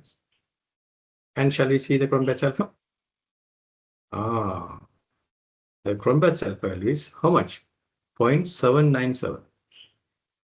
Right? If you remove any of the item, right, it will go lower, not above. So no item should be deleted. Right? If item deleted, and after all, it's above 0.7. Therefore, you don't need to worry to see the item deleted analysis. Okay. Is that clear? Clear. Yes, sir. Okay. Now, very good. Now, after you check the validity and reliability and decide what elements are good and what elements are not good, and sometimes you might need to remove certain questions. After that, you can create your variable. Right. Now, for an example, if you go back to the data set, you can see that you have now 5 sub-questions for life satisfaction. Now, you check the validity, they were valid. You check the reliability, they were reliable. It was about 0.7 and it loaded as one component, one factor. Once you ensure that the variable is working, the variable is okay, the next thing what you have to do is you can create the variable. These are sub-questions now, how to create the variable. There are 2 ways you can create a variable. One, you can take the total of these 5 questions and create a variable, or you can take the average of these 5 questions and create the variable. Both are okay. Now, in your thesis, now you are looking at the research, now see how they have created that. At most of the case, they take the average of these 5 questions, or 10 questions, or 7 questions, or whatever, and you create the variable. Now, let me teach you how to create a variable once you get the reliability and validity. So, when you are doing your analysis, when you have got your 50 responses at least, first check the reliability and validity. And if it is reliable and valid, then create the variables. Now, let me teach you how to create the total life satisfaction variable. How to create the total life satisfaction variable. It's very simple, right? What you do is, but before doing this, you have to check what? Whether these questions are sub-questions for total life satisfaction are reliable and valid. First check that. If it is, then you can proceed further. If not, you have to consider, you might need to drop certain questions. Out of these 5 questions, let's 2 questions were not reliable, then you can remove it and take only those 3 and create the variable. Right? Okay, how to do that? You go to transform, you go to compute variable. Now, I told you can create this in 2 ways. I prefer the second method, right? Now, it says total. You can say total, and you cannot leave spaces. So therefore, I'm going to put an underscore life satisfaction. Let's say total LS, life satisfaction. Right? How you are going to create this variable? Now, this is the new variable name, total life satisfaction. How you are going to create that? You are going to take what? Life set 1 plus life set 2 plus life set 3 plus life set 4 plus and life set 5. Or you can take the sum function. Right? You can take sum. If not, this one way, and you can press OK. Or you can take here, you can see the sum. Okay. You can take the sum of this. Sum means you take what? You take the sum of the arguments. So you can, or you can use this sum function. I prefer to use sum because it will give more accurate results. So I'm going to just go to all, and then I'll press SUM. And you can see it's over here. And you double click this. Then it comes over here. Then you ask, okay, sum of what? Sum of, I'll say, live set 1. Then comma. Then live set 2. Comma. Live set 3. Comma. Live set 4. Comma. Same thing, right? But more accurate. Live set 5. Set 1, set 2, set 3, set 4, set 5. So take the sum. It's like just like in Excel, right? So I'm telling create total life satisfaction variable by taking the sum of these 5 variables. So the total life satisfaction. I'll press OK. A new variable was created. You can see it got executed. And if you go to the data set now, you go to data set now, at the bottom, you have total life satisfaction. So you created your variable. This is finally the variable you are going to use for regression, correlation, descriptive statistics. This is one method. But in your case, most of the cases, they will use another method. So I'll show you that method. You go to transform, you go to compute variable, but you are usually not taking the sum of those variables. You are taking the average of those variables. So I'm going to delete this and I'll say average, AVG. You give any name, but I prefer to give AVG underscore life satisfaction, average life satisfaction. So I prefer to take the average or the mean value of a variable, but look at how they have computed in your research. Have they taken the total of those 5 subquestions or the 4 subquestions, whatever the number of subquestions, or have they taken the average, right? So here I'm going to go back here all, and I'm going to take the mean. So I'm just going to type mean. So, or you can just browse into mean. So you can see mean is there, average. So you can double click. So the mean comes here, MEAN, or you can type it if you want and put within brackets. Okay, live set 1.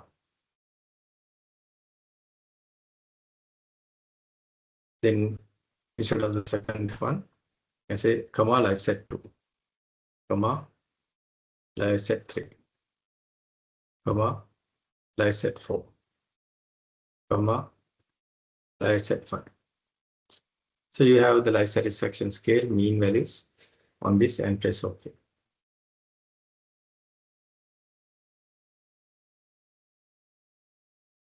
And you press OK. And you put the average life satisfaction scale. So what you did was, in the first instance, let me show you and to tell you, you don't need to do this, but I'm going to take these two. I'm going to select it and I'm going to drag this the top.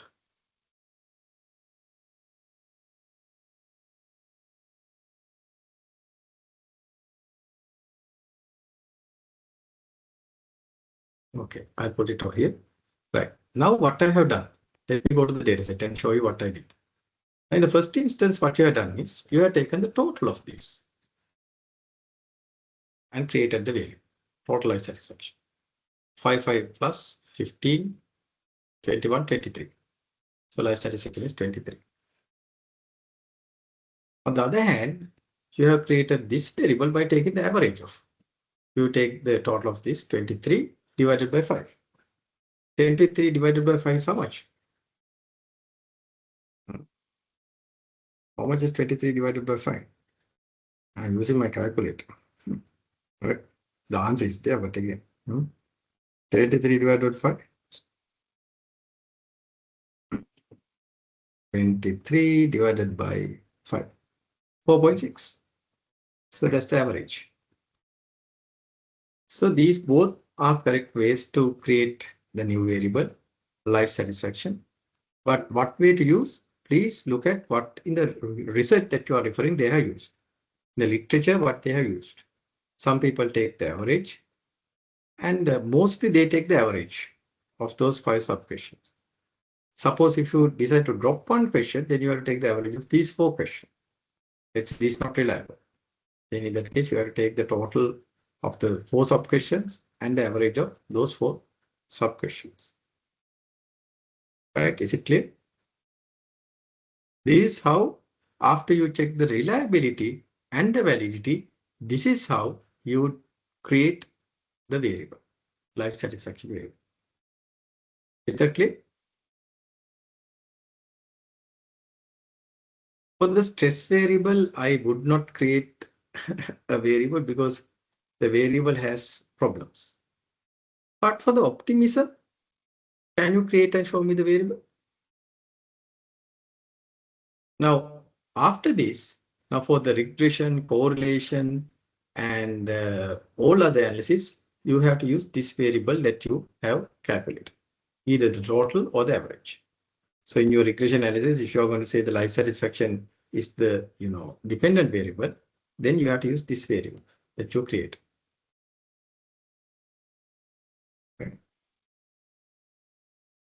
Okay. Now I would ask you to create the optimism scale. Can you please create the optimism scale? Optimism scale. Yeah, this OP1, OP2, OP3 reverse coded, OP3. Can you create optimism scale? I'm going to give you 5 minutes for that.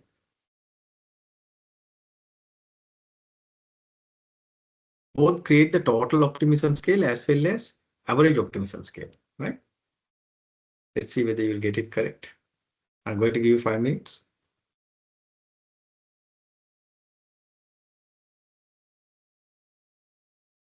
Whatever, total or average, you get the same answer. I'll prove that. But again, use the proper way that has been used in your thesis. That's based on literature. Whether to take the total or the average. Right. Now, create the optimism scale, both the total optimism scale as well as the average optimism scale. Please create them. I'm going to give you 5 minutes and then I'm going to explain.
Okay, students, shall we see how to calculate the optimism score? Very easy. You go to transform, compute variable. Now let's say, let's remove this. Let's say total underscore optimism, let's say OP. And then let's type sum over here. SUM. And then within brackets, you can give what? OP1. And remember, don't give OP2. You go OP2 reverse code. Comma. OP3. Right. Comma. OP4 reverse code. Comma. OP5. Comma. Then OP6. 1, 2, 3, 4, 5, 6. Okay. Close brackets and press OK. So you get your optimism score. So if you go to the bottom of the thing, it says total optimism score, it's generated. Then to do that for the sum, now these are total, we took the sum, and you can also take the average. So I say AVG.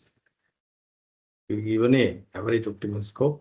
No, it's not the sum, it's a sum, I'll say mean, MEA. And I take the mean of these variables. Right, you can just type mean. Mean of OP1, OP2, reverse coded, 3, and likewise, and you can say okay. And you can create that as well. So this is the average optimism score. So see, in your thesis, in your research, how that's being calculated. Whether they have taken the average or the total. Both are the same. Now I'll give you proof. Now let's say I'm going to see the regression between, a simple regression between the total optimism and total satisfaction. Then I'm going to take average optimism and average satisfaction. And let's see whether I'm getting the same result. I'll give you proof. Go to analyze, I'll go to regression, I'll go to linear. And the dependent variable, let's say I'm going to get total life satisfaction. Here, total LS. Then let's get total OP.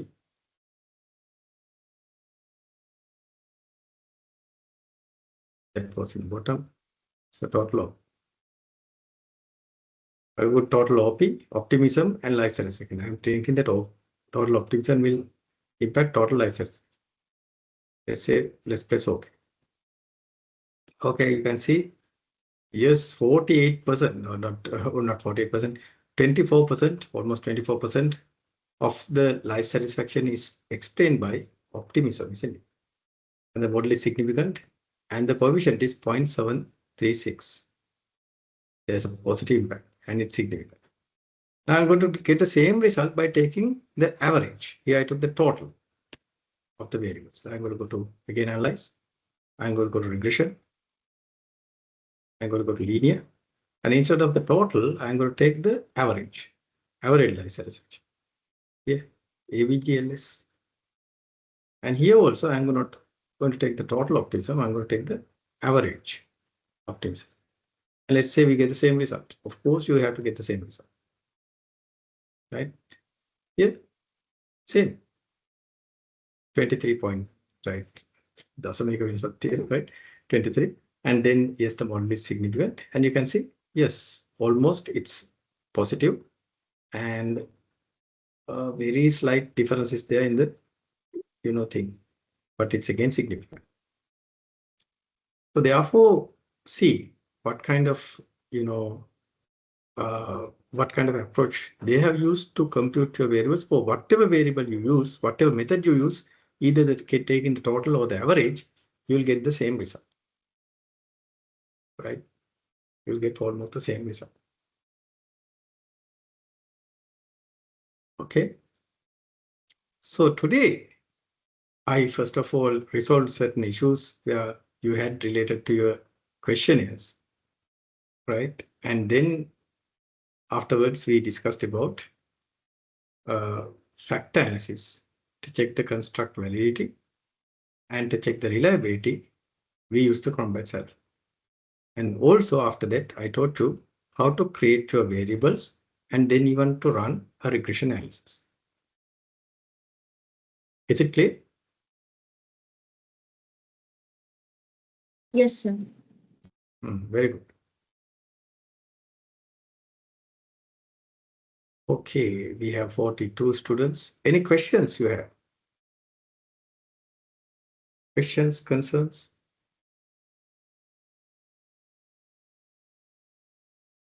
So apply this, right? Apply this in your own research. Read your research and try to apply this in your research. Okay, with that, I think then that's enough for today. Right? We had a quite a lengthy session today, but it was very productive. And with this, I think we can say it's sufficient for today. And probably we'll meet next week and we'll continue our discussion. The next I will have to discuss with you, I will discuss Smart PLS, where you can do the next generation of regression analysis. And again, I'm going to use the same examples here, and we'll see how to do a regression analysis using the package called Smart PLS, which will bring you advanced analytics. And finally, we'll discuss about fact analysis, right, using Stata software. That's what we are going to discuss finally. And after that, we'll have several. Then, of course, we by 11th, we have to do your final presentation. So we'll manage our time and try to get things done in that manner, right? So effectively, we have lesser time. So sometimes if time isn't, I hope we'll have some additional lectures scheduled. Let's see. When is going to be your next lecture? Will you announce that? Additional lectures with Dan. So we'll see, like in addition to the physical lectures, if time is not sufficient, we'll see whether we can arrange some online lectures. Okay. Okay. So with that, then we'll complete for today. Thank you very much. So we will meet next week in that case.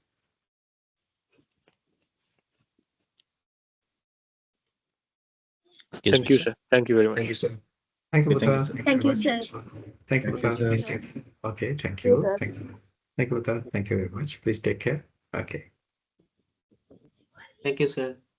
Thank you, Buddha. Thank you very much. Hello, sir. Yes, Buddha. Can I have a quick question, sir? Of course. Sir, this is Afraz. Yes, Afraz.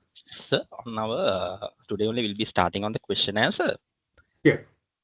So with so our research topic is how they perceive their internship program. So an empirical analysis on undergraduates of BSc degree program in University of Jayawardhanapura, sir. Yeah. You take it to the SAB. SAB, right? You do it for SAB. Don't do it for Japur. And don't do it for other universities. You put a concentrate on your SAB. SAB, right? So, okay. That's much better, because if not put that will be, because internship program in different universities are put in different way.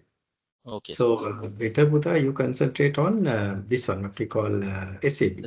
Okay, sir. Sure. Okay, sir. Thank you very much. No problem. My pleasure, Buddha. Okay. Thank you. Please. Thank you, sir. Okay. Sir, body prasnya, sir. Oh, Sandro, care Buddha. Sir, අපි constructive analysis කරනකොට අර option එකේ 0.4 එකක් දාලා බලාපොරොත්තු වෙන්නේ මොකද sir?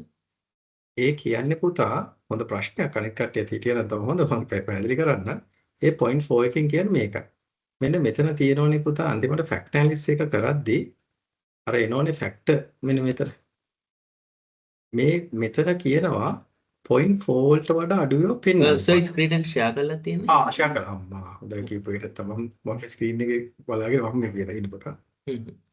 එතන කියන පුතා මේකයි. මෙතන පුතා තියෙනවනේ අර පේනවද පුතා මගේ ස්ක්‍රීන් එක? ඔව් සර් දැන් පේනවා. අන්න හොඳයි. එතකොට මෙතන පුතා දැන් මේකට මේ ෆැක්ටර් ලෝඩින්ග්ස් කියලානේ මම කිව්වේ. ෆැක්ටර් ලෝඩින්ග්ස් කියන එක මෙතන පුතා 0.4 වලට වඩා අඩුව පෙන්වන්න එපයි කියලා තමයි කියන්නේ. දැන් මේ හැම දෙයක්ම 0.4 වලට වඩා අඩුයිනේ. දැන් මම උදාහරණයක් පැහැදිලි කරන්න. දැන් බලන්න මෙන්න මෙතන අර ස්ට්‍රෙස් එක බලද්දි හරියට දෙකකට කැඩුනානේ. දැන් මෙතන ඔයාලට පේනවද කිසිම එකක් 0.4 වලට වඩා අඩුයි කියලා? නෑ කොහොම වැඩි ඒවා තියෙන්නේ. ඔක්කොම වැඩි ඒවා තියෙන්නේ. ඇත්තට මෙතන පුතා 0.4 වලට වඩා අඩු ඒවා තියෙනවා. ඒක පෙන්නුවොත් ඔයාලට මේක හරි ලස්සනට පේනවද මේක දෙකකට වෙන් වෙලා? නෑ. අන්න ඒක නිසා තමයි පුතා අපි කියන්නේ 0.4 වලට වඩා අඩු ඒවා පෙන්වන්න එපා කියලා. මම දැන් ඔයාලට ඔප්පු කරන්නම් මේක දැන් මම මේකම දුවවන්නම් 0.4 එක අයින් කරලා. ඔන්න පුතා මම පෙන්නන්නම්. මේක තාම රෙකෝඩ් වෙන නිසා පුතා ඒක දැන් බලන ළමයිට පෙනේ. So මම මෙතන ගිහිල්ලා scale ගිහිල්ලා dimension reduction ගිහිල්ලා factor ගිහිල්ලා now I am going to put again පුතා why I put 0.4 right now see now I am again going to put පුතා stress related questions. This one PSS 1 to PSS 10 right then I went to descriptives I take these things. Then here under scope options, I told, right, first put 0.4. Don't show this 0.4, right? And I'm going to press continue and I'm going to press OK. Then what happens? Then this comes like this. Right? එතකොට ඔන්න දැන් පුතා මම දැන් කරනවා ආයෙත් අතන්ට ගිහිල්ලා හරි ඔන්න දැන් බලන්න scale dimension reduction කියලා factor ගිහිල්ලා මම options කියලා මෙන්න මේ 0.4 එක අයින් කරනවා. දැන් මම කියනවා ඔක්කොම පෙන්නන්න කියලා. හරි? දැන් බලන්න වෙන්නේ මොකද්ද කියලා. කන්ටිනියු කරලා ඕකේ. දැන් මොකද වෙලා තියෙන්නේ? පේනවද ලස්සනට පුතා කොම්පොනන්ට් දෙක? නෑ. ඔය තියෙන අන්න 0.4 වලට වඩා අඩු ඒවා තමයි මේ තියෙන්නේ. ඒක පෙන්නන්න ගන්න එක ප්‍රශ්නයක් නිසා තමයි පුතා පෙන්නන්න ඉපයි දෙන්නේ. නැත්නම් මෙහෙම පෙන්නපු ගමන් අපිට පේන්න ගන්නෑ. එතකොට අපි 0.4 කියන by default විදියට හැම එකටම දානවා 0.4ද නැත්නම් ඔව් පුතා සාමාන්‍යයෙන් අපි ගන්න by default අපි කියන අඩුම ගානේ factor loading එක 0.4ක් තියෙනවා. ඊට වඩා අඩුවෙන් පෙන්නන්න එපයි කියලා තමයි පුතා කියන්නේ. සාමාන්‍ය factor loading එකක් කියලා කියන්නේ පුතා මෙන්න මේ එක එක element එකයි factor එක අතර තියෙන relationship එක. ඒ relationship පුතා 0.4 වලට වඩා අඩු නම් වැඩක් නැහැ කියලා තමයි කියන්නේ. හරි සර් හරියයි. ඔන්න පුතා evidence එකම පැහැදිලි කරා. හරි සර් හරියයි. බොහොම ස්තුතියි. Okay දරු. You are most welcome. Okay, thank you sir. Have a nice day sir. Same to you puta. Please take care. Okay. Sir, another small question. Yes puta. Yeah. So with regard to our questionnaire, so so in the research, sir, so we don't have any specific questions based on the research. Can the research that appendix sir, it's actually blank. Okay. So we can develop our own questions. Of course. Look at puta. Look at the, or if you look at the thesis puta, the questions are there here and there. Not as in a question. You can see now, for an example, they would have had the questions in a table. Table puta. Right. Based on that, you can develop your question. Of course. Sure. Okay. And next time, if you want to show me puta, you show me. Sure, sir, will do.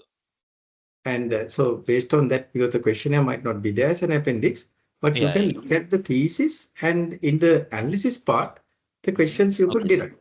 Okay. Right, and it's one of my students who did the research sometimes long back. So if you have any questions, you can ask me. Sure, sir. Okay, Uta. Okay. Thank you, sir. Thank you very much. Okay, Uta. Okay. Same to you, Uta. Please take care. Okay. Okay. Bye. Okay. Okay. Bye.